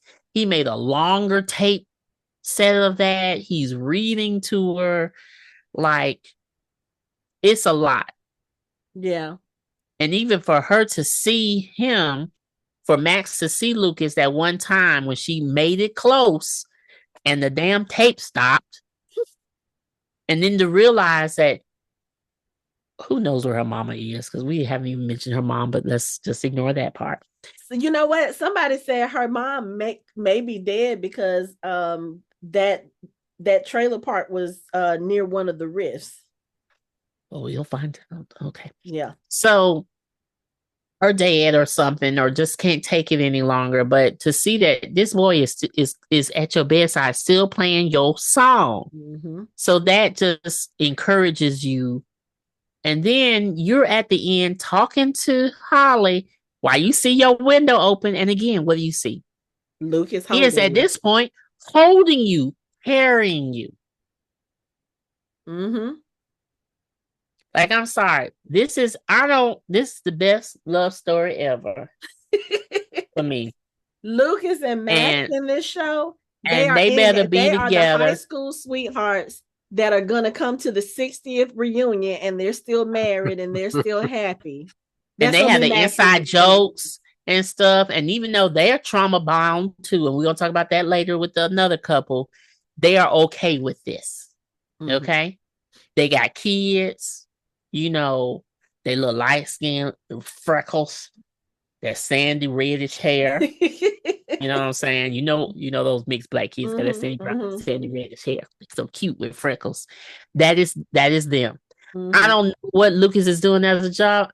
I don't know what Max is doing as a job. I ain't got that far, but they are together and they are happy. Yeah. Lucas is that cool ass teacher that you had in high school. Yeah. But so Max may be a therapist. You think? Yeah. I can see her being a grief therapist. Okay. Yeah. But it was the best thing in the world. And then to the fact that Caleb actually was carrying her Sadie that whole time over and over and care. And then to watch that scene, it's cute and it's cute and like intense because he is carrying her. And when he got up the elevator after he kicked a demigod. You get out of the elevator. It's like, what's the hell's going on? What's happening? What's going on? And they're screaming at him like, I don't know. He's like, well, where are they coming from? How are they tracking us? How did We they don't find know, us? but we gotta hide. At the Yeah. same time, he's carrying with the music playing. I'm carrying with the music playing. Carrying her with the music playing. And when like he has the music playing, the demo dogs are in the room with them, and Robin's like, we gotta turn it off. He was like, nope, she's coming back. Because before the demo dogs got to them, he could see that she was responding. So he was like, nope, something is happening. She's coming back. I am not losing her. Gotta turn it off. And he's like, nope. And you see, he kept that music playing. He turned it down a little, but he kept that music playing. Right. He was like, no, he was gonna die. Doing this again. He didn't care, but he gonna have that music playing because Will gave him what he needed. That she was there. He believed she was there, but he confirmed it. And that they going after her. So he was going to protect his boo. But I mean, I have cried every time I see that scene. Yes. Especially when she finally opens her eyes. I love it that the first thing he says to her is, are you okay? Do you hurt anywhere? Like none of the other superficial, he was like, look, are you okay? Do you hurt? What do I need to do? I was like, this 16-year-old boy can teach a lot of grown-ass men a thing or two about taking care of their partner. Right.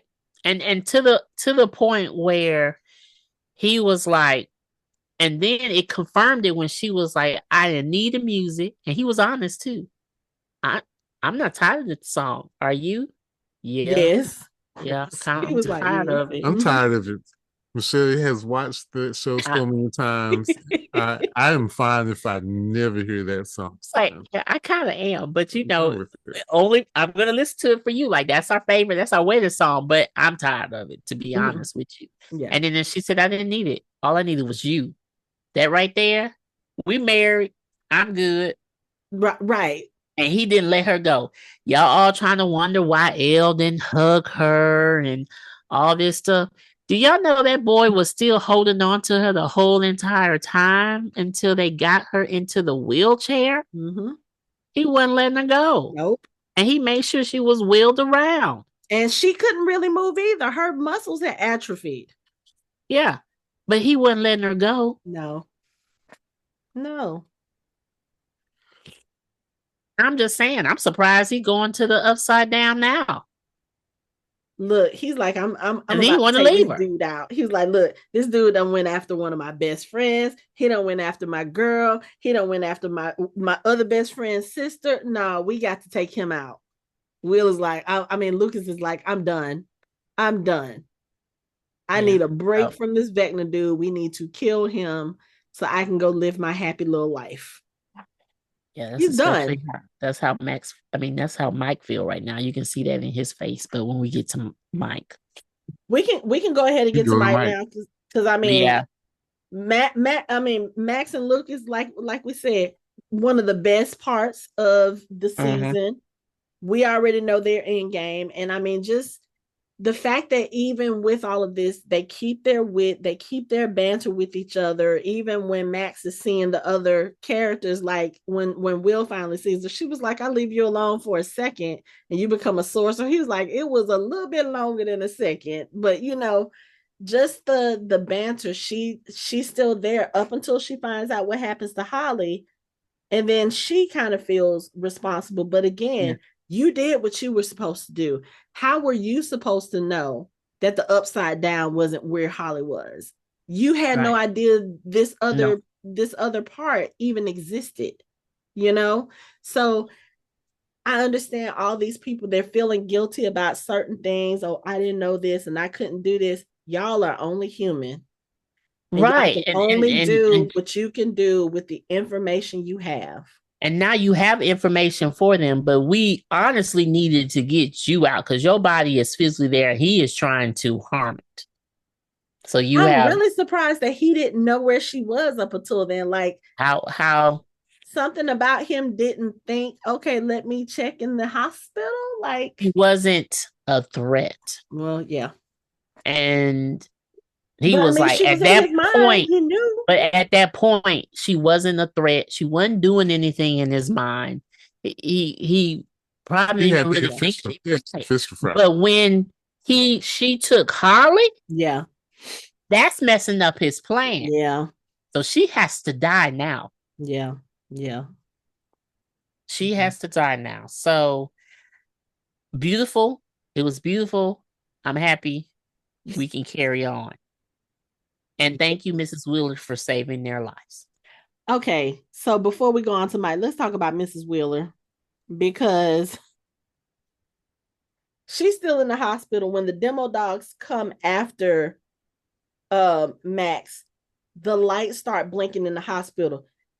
Everybody keeps saying, oh, she got up when she heard them call Lucas's name on the thing. No, she was up before then. When those lights started flashing, she sat up in that hospital bed because that's exactly what was happening in her house. She knew something wasn't right.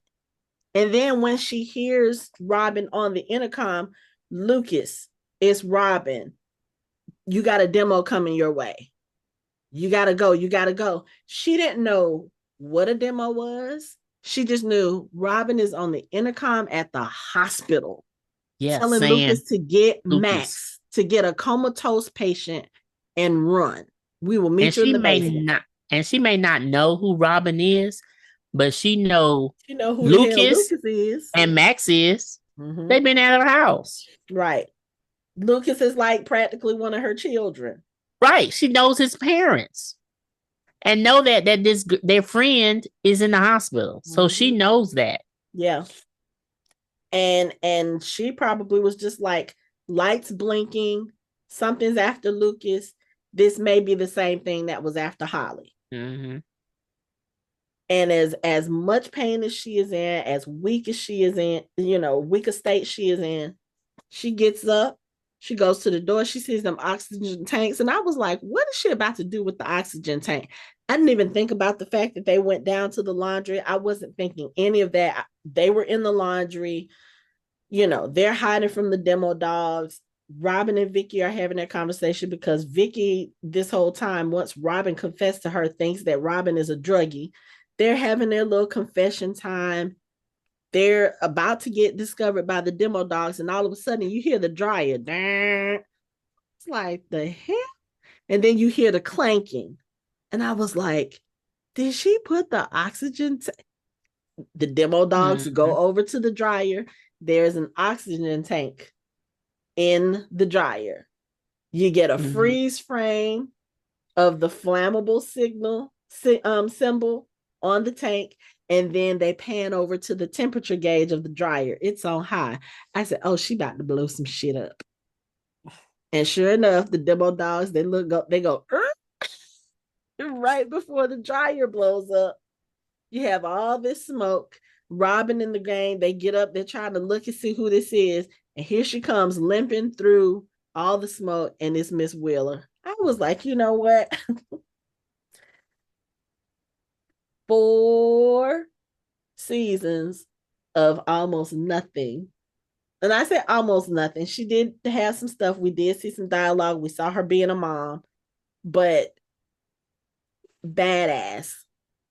In the behind the scenes stuff they showed, the actress was really excited about the scene because she finally got to do something. I'm sure.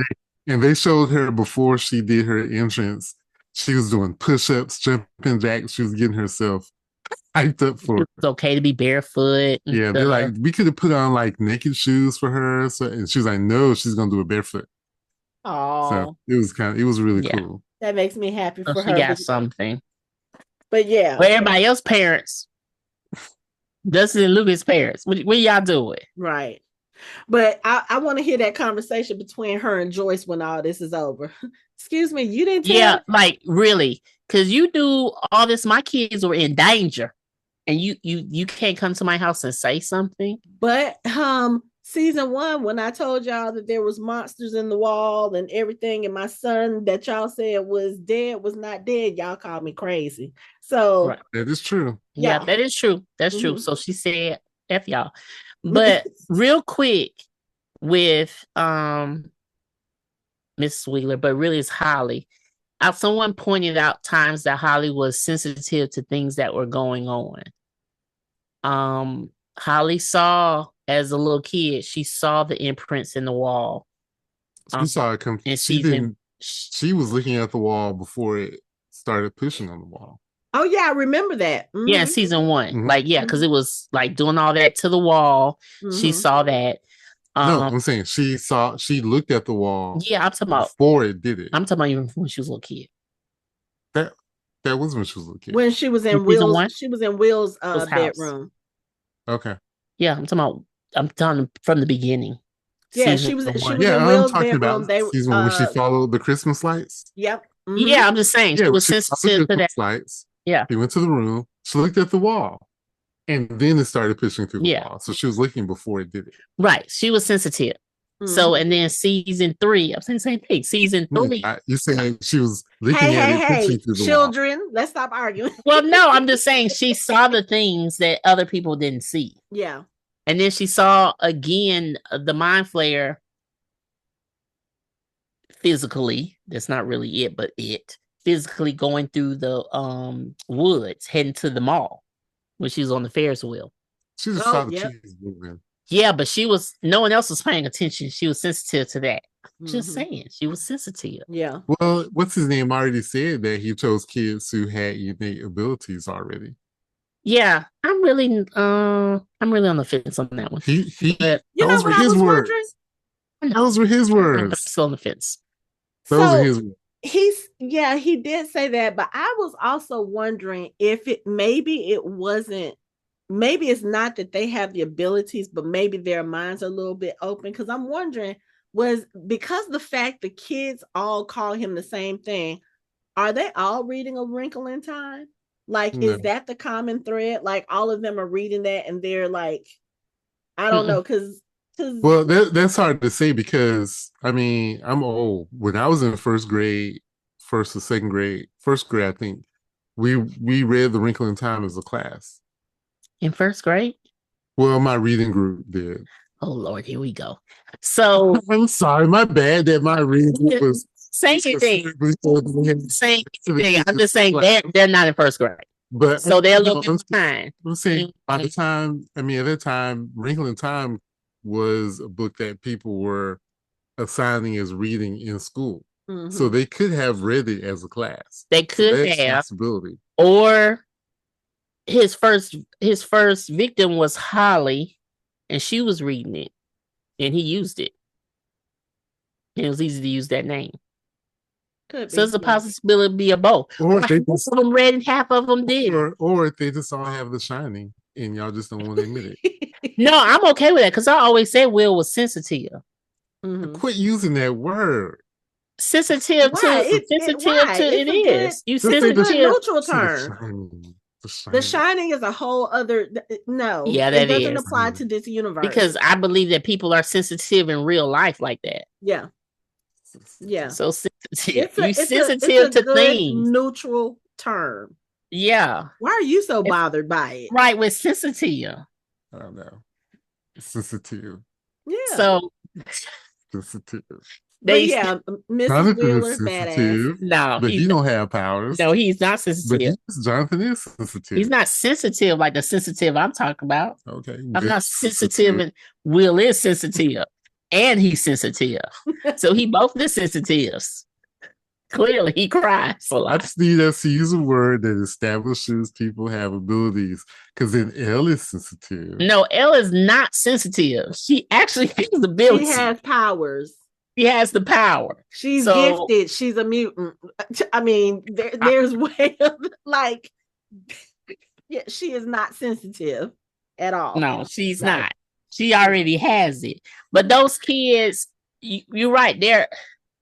I'm just going based on what Henry said. No, they're sensitive. I don't think they have that natural magic. That's not the word he used. He just saying it's inside of them.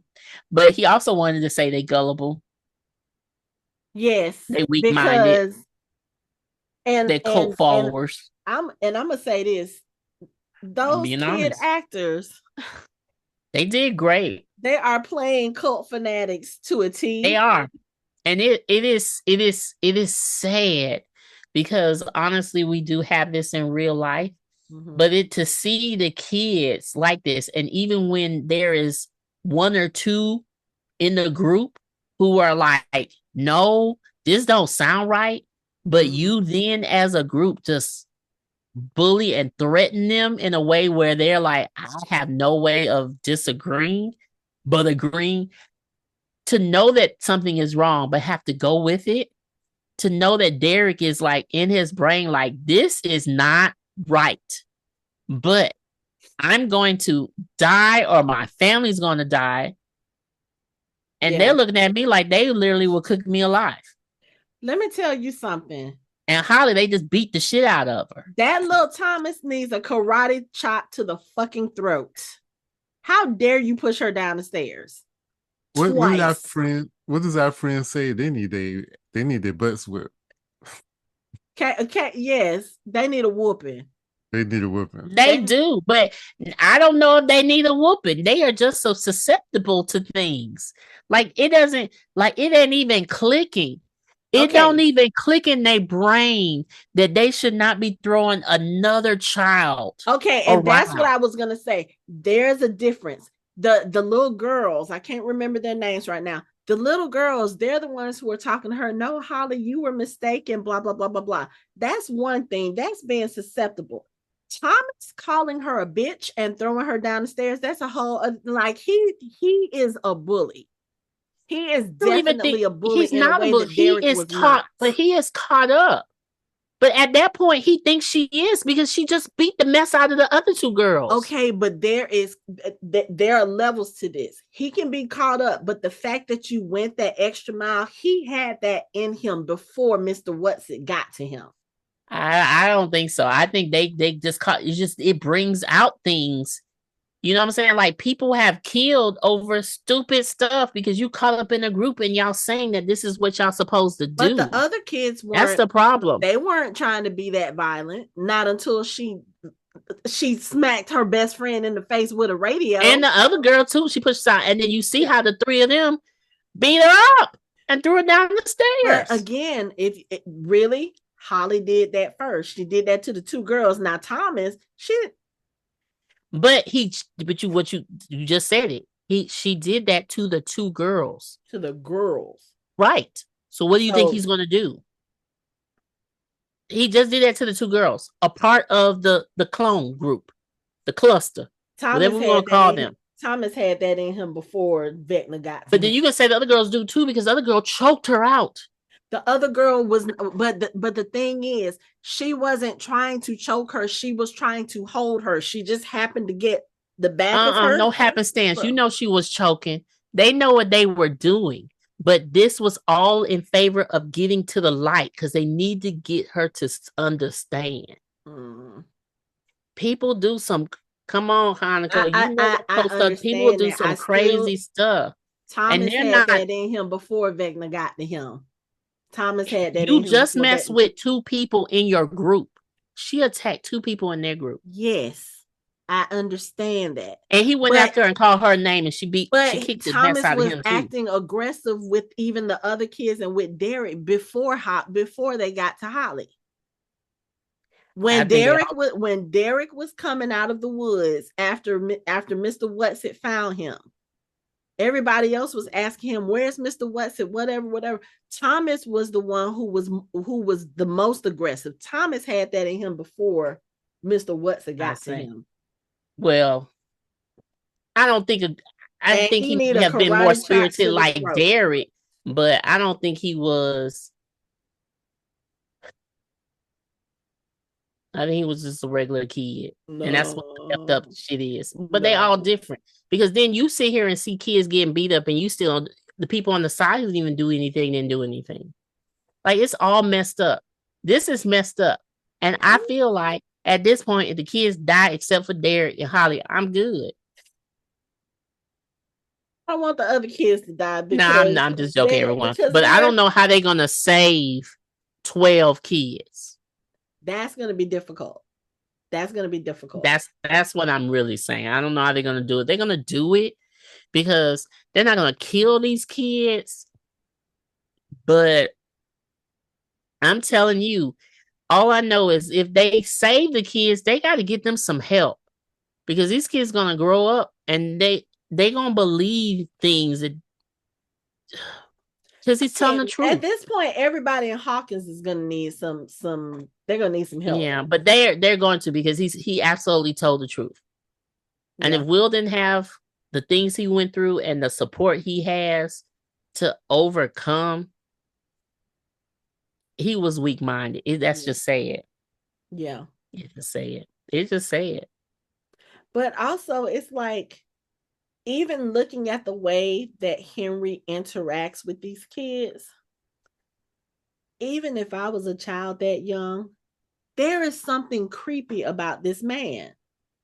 Mm-hmm. The way that he speaks, the way that he walks, the way that he kind of just expresses himself. Like Henry is so controlled when he talks to the kids. Nobody is that controlled around children. It's weird. And the whole thing about them being gullible and being susceptible, it's like, what is wrong with your parents that you don't see that something is wrong with this man? It's just right. That's what I'm. But he's been working. He's been, what's that word? I don't really like that word. When you just keep talking to him and working with him to a certain point. What is that called? I know what you're talking about, but yeah, he can't think of the word. Yeah, but it's not so coaching, but I know what you're talking about. My mind is blank.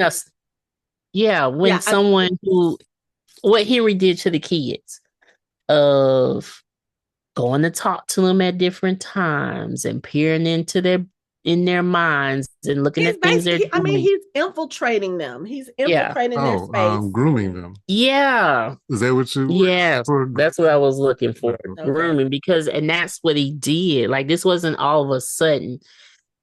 2 days ago, he said, monsters coming. Like, he was constantly like talking to them and showing them things and it being was only there. 3 days because he started stalking Holly Halloween.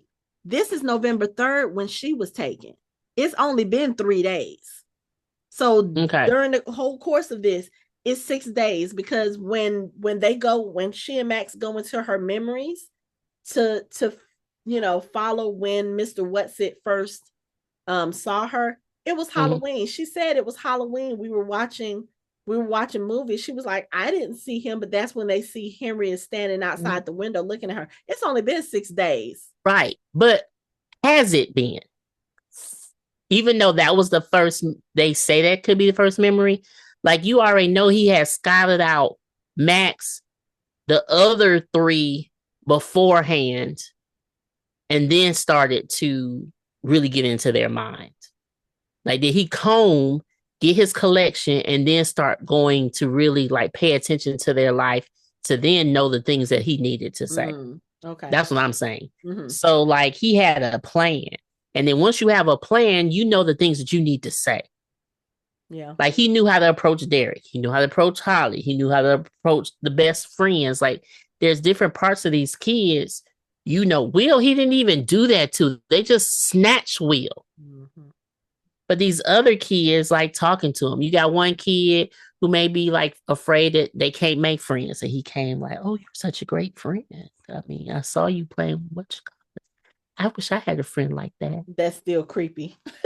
It is. That's very creepy. That's what I'm saying. And at no point have we told these kids, like, you should not be talking to this grown man who is not a family friend. Well, they can't. And then he tells you, like, I got a secret. I know, but I got a secret. Like, monsters is coming, and I'm really worried about you and your family. Mm-hmm. And you're such a special kid. It's like the underlying context of the 70s and 80s was all the kids being kidnapped like that. Mm-hmm. Yeah. Being taken. Mm-hmm. Yeah. Mm-hmm. Yeah. Mm-hmm. I mean, and saying something about like, your parents are here and I need to bring you to your parents. Yeah. And kids like, okay. Stranger danger was a real thing. Mm-hmm. Like, okay. During that time.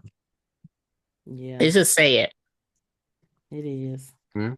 But them kids, it's like I But don't they took it to another level. Like they took it to another level. they did. But also, I mean, I I really can't blame the two girls because Holly did assault them. like but y'all pushed her down the stairs, and then the condition she was in at the end when Henry had them all around the table and did the thing and their eyes rolled in the back of their heads and stuff. I was just Mm-hmm. like, she didn't even have any fight in her at that point. Nope, she didn't. She She's probably like had a out of good it. concussion. She probably had a good concussion. Mm-hmm. And at But this point, no fight. yeah, No fight. yeah. But um yeah, I don't know, especially now since we know that Holly is in the part of in the dimension they call the abyss. She's not in the upside down because when she does get out in her portal, she breaks herself free. She runs out and she stands there looking because she's like, this doesn't look like anything Max told me it looks like. This is not, it's not a upside down version of Hawkins. And when she's running, she trips over a stone. She sees that there is a gate. She pulls up the stone and she climbs through the gate. And of course, she's in the upside down at this point, but she's literally upside down. So when she goes through the gate, she starts falling through the tube, the bridge, the wormhole. She Mm-hmm. makes it to Hawkins, right above Hawkins' lab where Nancy and Jonathan and all them are. She stops mid-air and then she's yanked back because Vecna at this point has captured her. I was I was just like, can these kids get a break? Can they get a break? But he takes Holly back and then we see kind of the full cavern of where he has them and the spires that they're on and all the kids Mm-hmm. and stuff. And it's like, yeah, how are y'all gonna rescue these kids? Like I get the plan that y'all have, but the plan that y'all have is to really like, yeah, okay, we're gonna rescue Holly, we're gonna rescue the kids. I don't even know how y'all are gonna do that at this point. Because once you get up there into the abyss, it's not like you're getting right where the kids are. You got to go a distance, and then you got to go in this little tree that looks like three hands jumbled together. And this is where he has the kids. How are you going to get the kids down? How are you going to transport the kids? Because Hopper made the plan. He was talking about there's a helicopter in the upside down. We can take it up to the abyss, rescue the kids, and come back. You can't fit 12 kids on a helicopter. Nope. Not You with can. the adults that are also going to have to be on the helicopter because one person can't go in there and rescue all them kids and fight Vecna. It's just not going to happen. Well, wait, there's military helicopters. Some of them you could put 12 kids on it because they take squads of soldiers. So you could theoretically get 12 kids on one of those helicopters. Mm. I'm just I guess saying. I'd have to He, look and see he the was in helicopter Vietnam. that. He knows what kind of helicopters they have. Okay. Yeah, they do. You can do it. It can be Mm. done. I mean, they don't have to sit. It'd be Like, a little heavy, but first of all, that's why I don't know. I can't even picture. Like, y'all don't get, or you get like 12 kids, and they ain't little kids. no. Getting them all together to run to one spot. I've been on field trips. This is going to be hell trying to get them out. And they're a cult. I Like, are you gonna be able to convince them to will just be different when they wake Well, up. I I mean, when don't they wake know. up and they see the suction thing in their mouths, Right. and They're going to be disoriented. So then to get them from being disoriented, like even to get to the tower, to climb down the tower. yeah, or to yeah, convince them to climb. No, when it comes down, they're going to be on top of the tower. Like, how you going to get 12 kids down to climb down like their arms and legs in the reach? No, yeah. they're gonna be disoriented because when they look at the tower, it's actually gonna be upside down. Right. But But when they then get when to they the get on the tower, tower, it's gonna getting shift and down they'll to the be right side ground, up. Yeah. like even when you watch Steve and Jonathan climb, they're stretching. It's a long way to go. So how the hell? That's what's going through my brain. Yeah. I can believe what they're doing. I have faith in their plan. It's the damn 12 kids. In Steve's plan. And it's the kids. It's getting the kids. Yeah. Because literally you're gonna need rope and literally like let them like tie them and pull them down. Yeah. Because they're not gonna be able to climb down. We're gonna be stressed come Wednesday. We're gonna be stressed watching this rescue attempt. I mean, the other thing is Elle could probably use her powers to kind of levitate them. I don't know. But that's a lot. Even with Elle's powers, I don't want to say she's struggling, but it takes a lot for her. Like even in volume 2, when she's trying to put Murray's truck right side up, she's struggling. Mm-hmm. That's just one thing. You're talking about 12 actual moving bodies. Yeah, I don't know. We're gonna have to sit here and think about it. And then she will do better then because she'll be emotion filled. She wasn't really emotion filled with the truck. Like, come on, honey, put something in it. Yeah, but that's still a lot though to ask her to do. 12 kids. Yeah, but you know what? Okay, this is where Collie can come in handy because she can make the kids think that something. She could make them see something serene. She could make them see something normal so that they will calm down and be like, okay, hey, let's go here. She could do that. So that could kind of help. Yeah, but then I got it. By the time they get ready to go, the abyss may have gone almost all the way down the tower.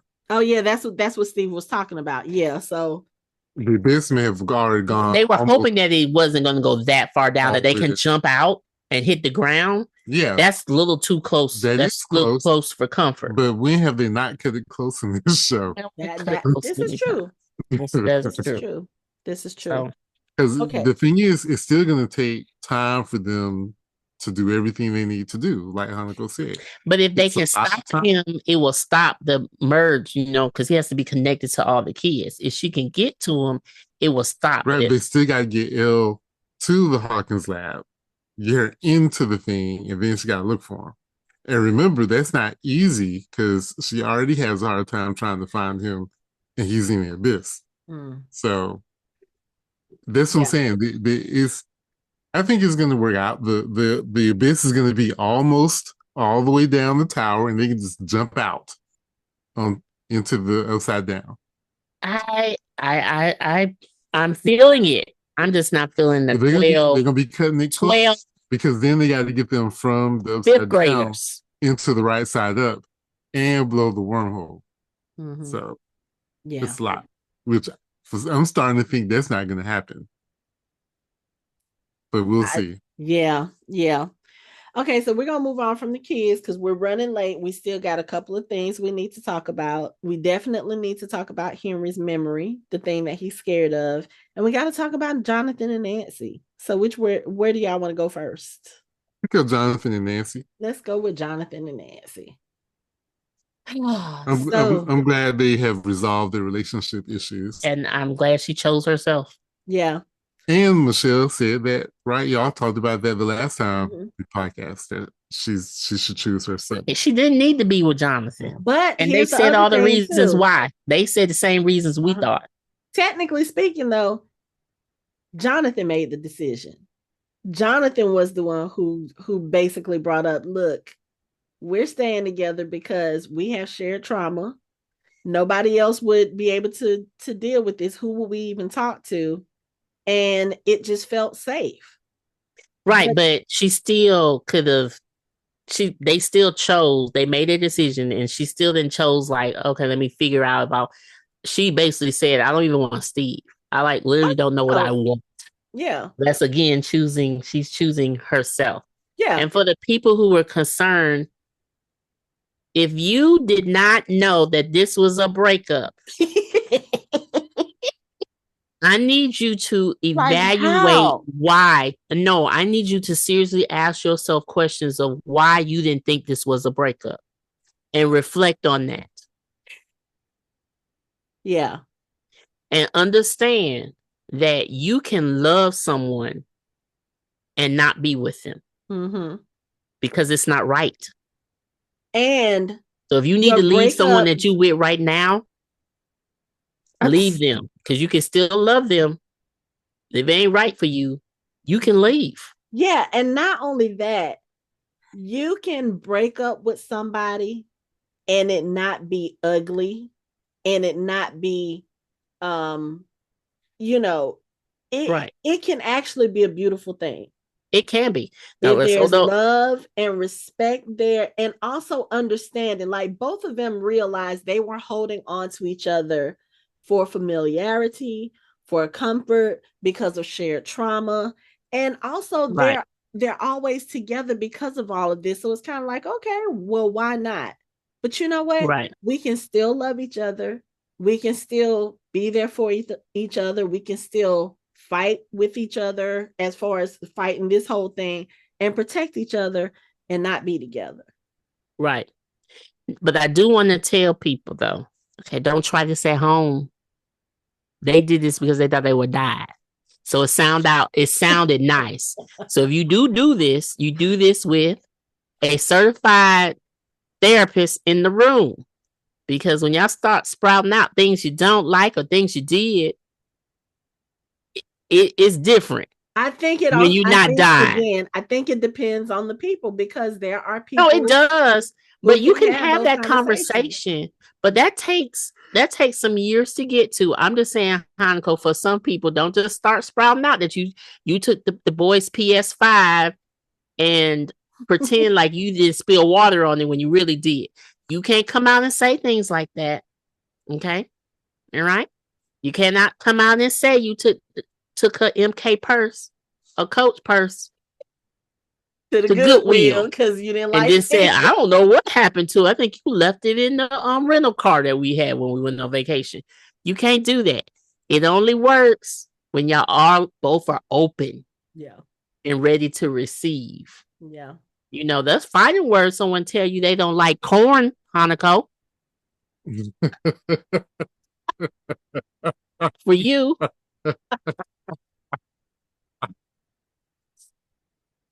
That was good. Right. So we got to be open to receive that we were on different paths. Because they were coming at each other, but it was in love. Mm-hmm. But, you know, I think the other thing that is important for that relationship is they were friends first. And I think that has a lot to do with, because a lot of, excuse me, a lot of times these days when people go out with the intention of meeting somebody, it's not, I'm going to meet somebody to be a friend and then it develops into a relationship. A lot of people go out looking for a man, looking for a woman, looking for a relationship. You know what I'm saying? And if you don't have that strong friendship foundation, it will make things like this a lot harder when things start falling apart. You know, Nancy and Jonathan handled this in a very, very mature way. And in a way that I don't think, if you think about it, think about the way she broke up with Steve. That was very ugly. It was very, well, she was drunk. But, you know, it was one of those breakups that was not pretty. It was not respectful. And, you know, it just, I think because she and Jonathan started out as friends first, or at least that's how we see the relationship start, because when we are introduced to Nancy and Steve, they're already in a relationship. So we don't know how things were with them, but we also know that they came in, Nancy was dealing with stuff, Steve was dealing with stuff, and Steve didn't really know what Nancy was dealing with. You know what I'm saying? So that friendship was not really there in that sense. That's how I feel. Because if that was her friend, she should have been able to confide in him with some of the stuff that was going on. But that's, you know, again, that was a younger version. That was, you know, young puppy love. A lot of times they don't do that type of thing. Jonathan and Nancy, I think, are a little more established. and they were able to have that conversation because of that foundation. And And they're older now because they had a rocky beginning, just like her and Steve had a rocky beginning. But see, we don't know what kind of beginning her and Steve had because they were already a couple when we met them. Somewhat. They were starting to. She really liked him and he liked her, and they were getting close. And Barb kind of pushed things to a different level. And we saw how Jonathan came in the picture. He was literally, I'm so sorry, we tend to forget that Jonathan was stalking her, you know. But he was shy. Okay. Yeah. We're gonna play that. They all started out as shy. Yeah, but he was stalking her. We want to forget again that he was taking pictures of her undressing. But that's neither here nor there. He's a photographer. So, but I think it's just been time. It's just been time. And then even how they even got together was in the midst of Steve and her having a break. Okay. Nancy and Steve was on a break. So Nancy cheated on Steve, but that's another day and time. If they were on the break, they were on the break together. They are not together. Well, depending on who's breaking it. I tried to explain that to her. But depends on how the break was a break. When someone doesn't know that it's a break. What's the other word that goes with break? She broke up with him. Break. But he thinking, but then the next day you left town with a boy and slept with him. But that's neither here nor there. We're not going back into the past. Everyone has their things within their relationship and what got them there. But I'm just glad they came to a conclusion that this is not going to work. And then when I'm really die. Right, but I'm concerned though in their conversation. Nancy need to go to AA meetings, and then Jonathan, you got to come up with something other than weed. Well, I think Jonathan has probably been off the weed because going through all of this, especially the stuff in Lenore. First of all, you're probably cut off from your supplier. You definitely aren't. I mean, this also goes. Well, you're not gonna get Sunny Delight though. The palm tree delight, yeah. But right, I mean, you not now that she threw away. But come on now, you know small towns. 18 months in quarantine, ain't no weed coming into the town. You don't have to have weed coming into town. Eddie was getting it from the boy who was probably growing it in his backyard because he lived in a nice home. 18 months with the military presence there. You can still grow it. Yes, it is weed. You just don't get the weed. They smoked it all up in the first 3 months, Michelle. Come on now. You know people are growing weed. You know they growing weed. Some of them live on farmland. The government is looking for 11. And Vecna. That's probably why they got. It's probably why they got rid of the police. Well, there are some soldiers who are going to the local high school for some side pieces.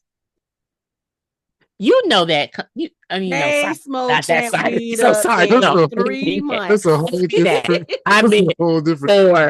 That's a whole different conversation. But seriously, like honestly, they live in a town. You know. That somebody's growing. I'm just saying they're growing. The town is but when split. she sees, but they're still. Believe me, they can't leave. They got a military presence. The town has been split into two. Half the people died. Believe me, they smoked all that stuff up in the first. And they still smoking because at this point we mixing shit up. We growing it and we adding oregano and all that kind of stuff because they have nothing to do. I know that some people, I don't really know this, so FBI. I'm just saying, I know some people was growing some stuff during COVID. I'm just saying, I don't know for sure. I don't know for real. I'm just imagining that people got bored.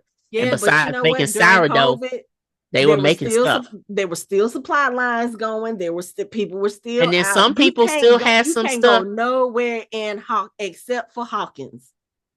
They believe me, they done smoked all that stuff up. And they're growing more. I'm telling you, they are growing more. Come on, those kids got nothing to do but sled down the middle sidewalk and smoke at the same time. We in the sewers. Okay, I'm sorry. Okay. But it's just sad though, because they both realize that because of the stuff they're going through, he's getting high and she's getting drunk. Mm-hmm. And I hate that. I just hate that for Nancy because She's susceptible to it because her mom does it. Yeah, So I was just about to say we I saw just need her Karen was, to. yeah. I mean, really, it is, so I just really need her to, them moving forward, they need to get help with that because they're still going to get drunk and high. They just need to get some help. Okay. It just didn't mix with them together being drunk and high at the No, same time. no. Okay. No. So what was the other thing? Vecna's memory. Vecna's memories. Yes. Hold on, The before you get that deep with Vector's memories, we do Robin real quick. okay. I'm just glad that everything has come out in the open for Robin and what's the name? Molly Ringwald. Oh, Um Vicky. Vicky now doesn't, believe that she's not a druggie. So now I'm And worried about Vicky. I'm not worried about Vicky. Vicky's hanging out with She's taking care of Max. she's taking care of Max. She changed Max into an outfit. She got her out of that stupid hospital gown. Yeah. And she's working with her on physical therapy. When So Robin she's going. told her, if we make it out of this alive, we are going to Enzo's and we're going to get dessert. That made me worried. Somebody's not going to make it to Enzo's and somebody's not getting dessert. I don't know Well, if it's going to be Izzo's Vicky or gonna be Robin. blown up, but I don't know because she's not going to be part of danger. She's literally sitting with Max, and she really is taking care of Max. But I don't think Robin So is you not mean going to to tell be me with. you think that they're safe just because they're not in the upside down? No, but I'm just saying that After Max just had demo dogs being sent after her. I think they're more. I'm worried more about the military shooting them. Okay, That valid. part. Yeah. That part. I'm more be worried about the military and them into the action. But Now I think the military Robin, is going to be more of a problem for the ones who are going into the upside down I because think Lieutenant both. Akers knows Yeah. that 11 is down there, Yeah. and now General K also knows that 11 Right, and they're gonna go to the science lab too in both places. So I do like everyone has an issue with the military, but I do believe that Robin will live. And I think she's just going to go off and just have a bright future as a and get in different radio relationships. DJ somewhere else. Okay, so yeah, we can now get into Vecna and what's going to happen. Okay, so I have a feeling, again, I mentioned it earlier about them trying to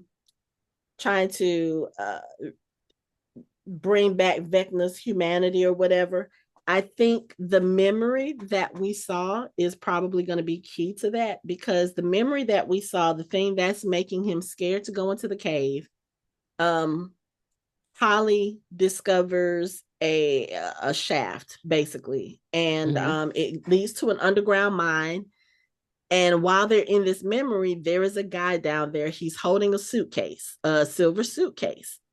And he starts panicking. Who are you? Why are you here? Who sent you? Who sent you? Who sent you? And we see that it is a young Henry Creel. He's in his Boy Scout uniform. He's like, hey, I live near here. I saw, I heard someone fall down here. I'm just coming to check to see if you're all right. Now, this man is so freaked out by whoever it is that's coming after him that he pulls a gun on this little kid. And Henry in this memory can't be more than maybe 8 or 9 himself. He's just trying to help the man. Sir, please don't shoot. I'm just trying to help you. Are you okay? Because the man is very clearly hurt, holding on to this suitcase. He shoots at Henry and shoots him, I think, in the hand. Did he shoot him in the hand or shoot in the hand? Okay. In the hand. He shoots at Henry. Henry is looking at his hand like, this motherfucker just shot me. And as the guy is trying to put another bullet in the gun, I don't know what kind of gun you had that you got one shot off and that was all you had. But Henry goes to him, wrestles the gun away from him, and then he grabs a rock. He hits the guy. And he's so upset that this man shot at him that he literally bashes this man's head in. I mean, I'm sorry, Yeah. I don't know what the Boy Scouts been teaching y'all. We don't Uh, teach that in the Boy You Scouts. sure? Because I don't know. We don't. no, but I mean, you're an 8-year-old kid, 9-year-old kid. You're trying to help somebody and they shoot you. Yeah, he probably just he was angry, he was upset, he was emotional, he was all these things. He's a little kid. He doesn't know how to deal with what he just encountered. Well, you don't want them to shoot you again. That would That be too. number one. That too. But then as Holly is watching this memory, Henry goes to open up the suitcase, and right before he opens it up and we see what's in it, Max kind of pulls Holly out of the vision so they can escape. So one, what do you think was in the suitcase? And two, do you think it was the act of murder that Henry is scared of? Or do you think what's in the suitcase caused whatever is the cause of Henry having the abilities that he had? So we have to ask you, what do you think? I'm assuming this has something to do with the first shadow. Okay. It does. It does. So so now this is great. What do you think? I really think it and has we're not gonna say yes or no, and then we'll say yes or no and see how it compares to. But what do you think? I think whatever that guy had in the suitcase, I don't know. I'm starting to think he probably stole it from the lab. I'm thinking it was something that probably affected Henry, gave him the abilities that he had, as far as like, what he was able to do with his parents and to his sister. But also, I wonder if it has to do with the mind flayer and his fascination with what was it, spiders that he was keeping in jars when he was a little kid. So I'm wondering if all of that is connected, because if you look at the mind flayer looks like a kind of spider. Henry had a fascination with spiders that he found in the house when they moved in. We know that he was doing things with his mind. I don't think that he was doing that stuff when he went to find that guy, because if he did, he wouldn't have had to bash that guy's brains in. If that guy shot him, he could have just held his hand out and killed the guy right then. So I think whatever caused Henry to be what he became started in that cave. And so some type of trauma happened that's why he's afraid of going in that cave. I would say trauma, or just whatever was in the case that altered him. But I think that will probably also be the key to them not necessarily fixing him, but maybe stripping away his powers, maybe turning him back human completely, and then will also be the key to destroying him. Okay. But yeah, I was a little bit disturbed about the fact that an 8-year-old just sat there and bashed that grown man's head. Again, I can understand this man just shot me. I was trying to help him. Even Holly was like, why did that man hurt Henry? He was just trying to help him, and I think that's going to be a big part of whatever happens with his character in the final episode. So, and again, I don't know anything about the first shadow. I don't know anything about Henry Creel's backstory other than what we've seen in the TV show. But I just thought that was very, again, you kind of put a breadcrumb out there and then you snatch it away. Right. That really makes me think that little piece of thing is important. Not the killing part, but whatever was in what happened when he was attempting to open up the case. And you're absolutely right, because if he, at that point, he's younger. So if he had powers, then he would have used his powers. So clearly he didn't have powers. And I'm sorry, that's a little traumatic that the man shot him in the hand. So, but it has to be something even worse that she don't even want to go into the cave. But we won't know until Wednesday, hopefully. Yeah. We do. Now, what I find interesting, and it's so disgusting though to me, is that Vector like has now turned into like you see teeth, and then like what he has the kids in, you see a whole lot of teeth, and then like there's a heartbeat above him. So I'm like, is that the mind flare? Like, what is that? Because that's so organic. Like it's bones and teeth and skin, and then a heart. That's not Vector's heart. Yeah, no. Because it makes me think of when I see that heart's so big, it makes me think of that movie we used to watch a long time ago about the dragon. Is it Dragon Heart? Dragonheart. Yeah, like that has to be something. And then it looks like on the outside, It looks like like a several hands spider just kind of together. Yeah. or like It looks like a upside spider down upside down. a dead spider. Yeah. Yeah. So I'm just wondering what that is. Okay. Is that the mind flare? Like, but we haven't seen the mind flare at all this season, but we didn't see it in season 4, did we? Nope.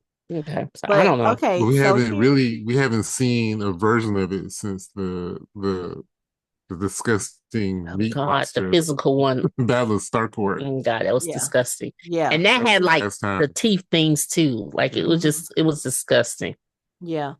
So the other question I have, so I've seen, there are 2 theories I want to get your thoughts on real quick before we wrap it up. I know there's probably more stuff we need to talk about, but yeah, a lot.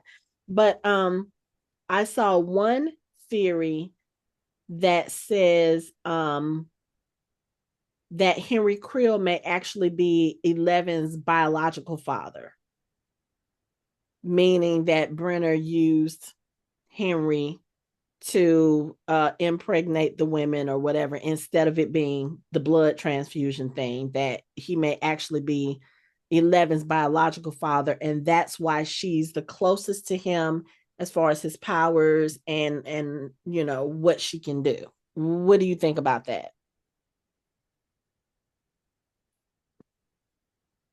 I think we've had enough Theories. No, enough of the. I'm just gonna say the abuse of will and all the things that has happened to him, that Vecna has done. I don't know if I really want to think about something like that happening to those women in that way, especially Elle's mom. Dr. Brenner would, I don't. It's not outside the realm of possibility. It's just I would prefer that not to be the case. Okay. Because we have enough abuse going on as it is. You know, I didn't even think about it that way. That's just I didn't think about it as in it's a lot. You added more to. It would be a lot. I was okay with it just being 11's mom, and then they did the blood on all the other women while pregnant. But hearing Anthony say it, I'm like, no, okay, I'm gonna leave that theory alone because that is a little bit more extreme. And I wasn't even thinking about like, it on and them not actually being together. It's like you get it, you already took advantage of Henry. And I'm saying, like, you took advantage of him because, yes, he's powerful, but you put a block on him. And then you make him help you with these kids that you produce from him. Yeah. So then to also take his sperm, that just seems to be... It's a lot. Yeah. And see, I wasn't even thinking about it in the sense that Anthony was thinking about it, but it's like we've been told that this was a military program, that these women who came into this program, they volunteered, remember, because they were promised certain things, blah, blah, blah, blah, blah. So I wasn't thinking of it in like an abuse situation. Like these women probably agree, okay, yes, I'll do this program, I'll get pregnant, blah, blah, blah, blah, blah. But that still would be abuse on Henry's part. So yeah, that would be a little more disturbing. And that, I don't know if they would want to paint Brenner as, oh, well, you know what? Because I was going to say, maybe it wasn't Brenner. Maybe it was Dr. K, and that's why Dr. K knows about the program but wasn't with Brenner. maybe that was the line that Brenner was like, no. Maybe he found out she did that with Henry and Terry Ives, and he was like, you got to go. We're not doing this, blah, blah, blah, blah, blah. Because we still don't know the extent of Dr. K's involvement with Dr. Brenner. Right. And but I mean, she knows enough to know how to duplicate his program. Right. And I'm thinking, and I really don't know, and I don't know if this is related to anything else. Like, I'm thinking she is actually from the original. Never mind. What, the original program? Yeah. Well, someone did say MK Ultra would be Martin and K. And like Brenner was like maybe one of their students, and he branched off and did that, and then she then saw what he was doing, and that's why she's trying to find the kids that was left over to do what he did. But then because what she had in mind was something totally different, and he went off and did his own thing, and it's like, oh, okay, well, we can use that now. I don't know. Okay. All right. They had to know each other. Yeah, absolutely. That's what I said. When they say MK Ultra, there was Martin. But when did we get MK Ultra from? When that was the program, right? Yeah, when Robin and whatchamacallit were going through the microfiche. Yeah, and one of them. So she, yeah. So she's. I mean, she's the OG. And well, I think they started. They probably started it together. Yeah, that's what I'm saying. They probably started it together. He's a scientist, and she was a military scientist. And they assigned to him or working together. Yeah, but he went off and did his own shit. That's what I'm trying to say. Like I'm saying she probably was the one who went off and did her. She went off. Like she was the one. If this whole Henry Creel is Elle's biological father thing is true, if that turns out to be something, I'm saying I don't think Brenner would have done that, because again, Brenner formed a bond with the children that he was under him. I don't think he would have violated them in that way, because he did look at them as like his children. But he was there however. But he was there from the beginning. Listen to what I'm saying. We're saying both of them were there from the beginning. They were partners. I'm saying beginning. Okay, never mind. I'm saying before the kids and before Henry beginning. But Henry was the start of the program. That's why he's number one. Henry was the start of the program. No, we talk about it next week. Okay. And the other thing is, you can just look at it and say, well, she's looking at military applications. He's in it just for the science. Yeah, so basically whoever was with the suitcase of the guy in the cave time, which is before. Okay. So whatever that is, I don't know what that is. Okay. So that's coming from some research or something. Gotcha. Something is happening. I see what you're saying. Okay. I'm saying from that beginning. Okay. You know, when they may have just ideas, and then Henry comes along, and you're like, oh shit. Okay. I'm just saying the reason why they weren't really together by the time we get into the story is she's doing military applications of whatever they're doing, and he went off and did something, because then he starts researching the wormhole. Yeah. So like he was on his own stuff. And now she's trying to replicate that, and it's not working. I don't even know if was she really trying to replicate it. Yeah, she's trying to continuing the program she was already doing. We don't know. We don't know what time they split up. That's what I'm trying to say. Yeah. When they split, they split before he started creating, numbers, or did they split up in the midst of creating? She was probably his boss, and when he died, that was when she's like, let me go find out what the hell is going on. Then she finds out about Callie being around. Boom, we can do this program all over again. Okay. Start it back up. Okay. And see, he seemed like he had no interest in Callie. No. He did not. I But think I think there's a reason why. Like, because he 11, had his perfect vessel and he left right, it. 11 is, and Mhm. that's why it's not working now with these pregnant women. And I feel sorry because they about to collapse the wormhole. And there's a bunch of pregnant women who are dying anyway. But that's sad. We're not thinking that part because they're not going to save Oh, yeah. them, Yeah. but Yeah. they're dying. But they're dying already anyway. Yeah. Yeah. The Okay. other theory, real quick, is I heard someone say that Callie may be the mind flayer.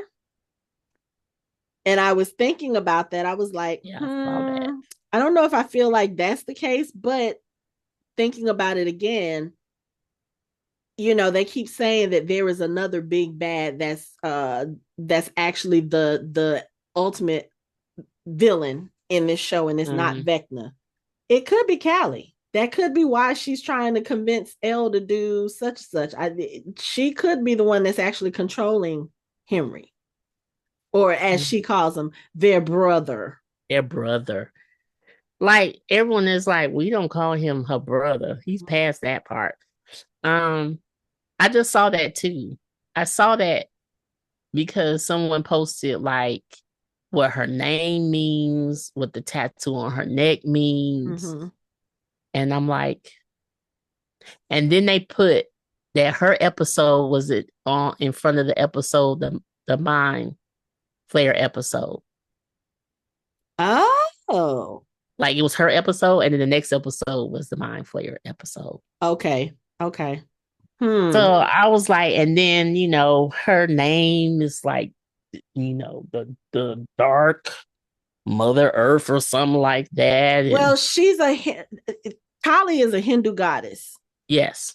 And I think she's I just saw it. She's like the goddess of, like, I think chaos and destruction. So, which they called the abyss. Yeah. So, yeah, I think she's probably okay. Yeah. So, but we didn't trust her anyway. So, if she is the big bad, then that would kind of fall in line, and that just means that bitch gotta die. because she's like, it's called the black. She's the Black Mother Earth, and home plane is the abyss. Chaos. She's chaotic evil. Her alignment is chaotic evil. Okay. Chaos, charm, combat. I don't know. I don't know if we're stretching it. And again, they're showing pictures of her nosebleed is now the opposite of what it was. I don't know. Yeah. I think right now we're pulling their straws. Some are reasonable straws. Yeah. It's reasonable that she ain't who she says she is. Not outside the realm of possible. It's not. But it's not. But like they said that they have combed the internet too, and no one has actually put down. They said who is they? The brothers. Oh, okay. That no one has actually, guessed right correctly. Okay. So I don't know. Well, but that was like a couple of weeks ago. Who knows now? Right. Well, we have all our minds less than 48 hours to find out. Oh Lord. This is more time for Michelle to watch it again. I'm not. I'm done. I am. I'm gonna watch it probably one more time. I'm probably gonna watch all of season 5 one more time. I don't know if I'm gonna do. I'm done. I'm done. Yeah. I don't know if I'm gonna do any YouTube dives or TikTok dives. I kind of want to just kind of see what I can gather on my own, and then and then go from there, because there are a lot of theories out there floating around. I've tried to stay away from most of them. Some of them, you can't watch it too, because in the videos they refer to the play. So then you don't need to watch anything because they will refer to the play. Yeah. And I don't want to take that into consideration yet. So, you guys have anything else you want to talk about for volume 2? I know we've been talking for a long time, but it was a lot to go through. And this is one thing I do want to say. For those of y'all who were saying Volume 2 was boring, what show were That's what y'all watching? I don't know. And that it wasn't like, because here's my argument, and y'all can get me in the comment section. When people talk about Volume 1 was better, what is the one thing? There's only one thing people talk about from Volume 1. What is that? What is it? Will being the One sorcerer? thing. Yeah. You're not even looking at everything else. Mm-hmm. Episode 1, 2, 3, 4. You're just like, oh, Will the Sorcerer. Mm-hmm. So yes, that was great. But 5, 6, and 7 is not trying to compete with that. Right. That one part. So everyone's holding up he was the sorcerer, and you're forgetting about everything that happened in 1, 2, 3, 4, and comparing 5, 6, 7 to the one moment. Yeah. Which was fantastic. When you got 11 characters that you need to close out their character. And we're closing. We're coming to the end. Like, this wasn't about battles and plans. It has always been about these characters and what they're going through. Right. And we're getting closure. We're getting conversations that we were hoping for seasons. We're getting it. So yeah, I have a problem with people saying. Right. You know what I'm saying? Yeah. Do I wish it was longer episodes? Yes. Give me season 4 length episodes. Right. Only because it's the end and I want more. But it's fitting. Now I don't know if I can watch episodes 1 through 7. I can make it work. So while I'm working tomorrow, I can watch episodes 1 through 7. So Anthony, you're gonna have to watch them one more time before Wednesday. Sorry for episode 1. Anthony, you have any final thoughts on Volume 2? No, I liked it. It was good.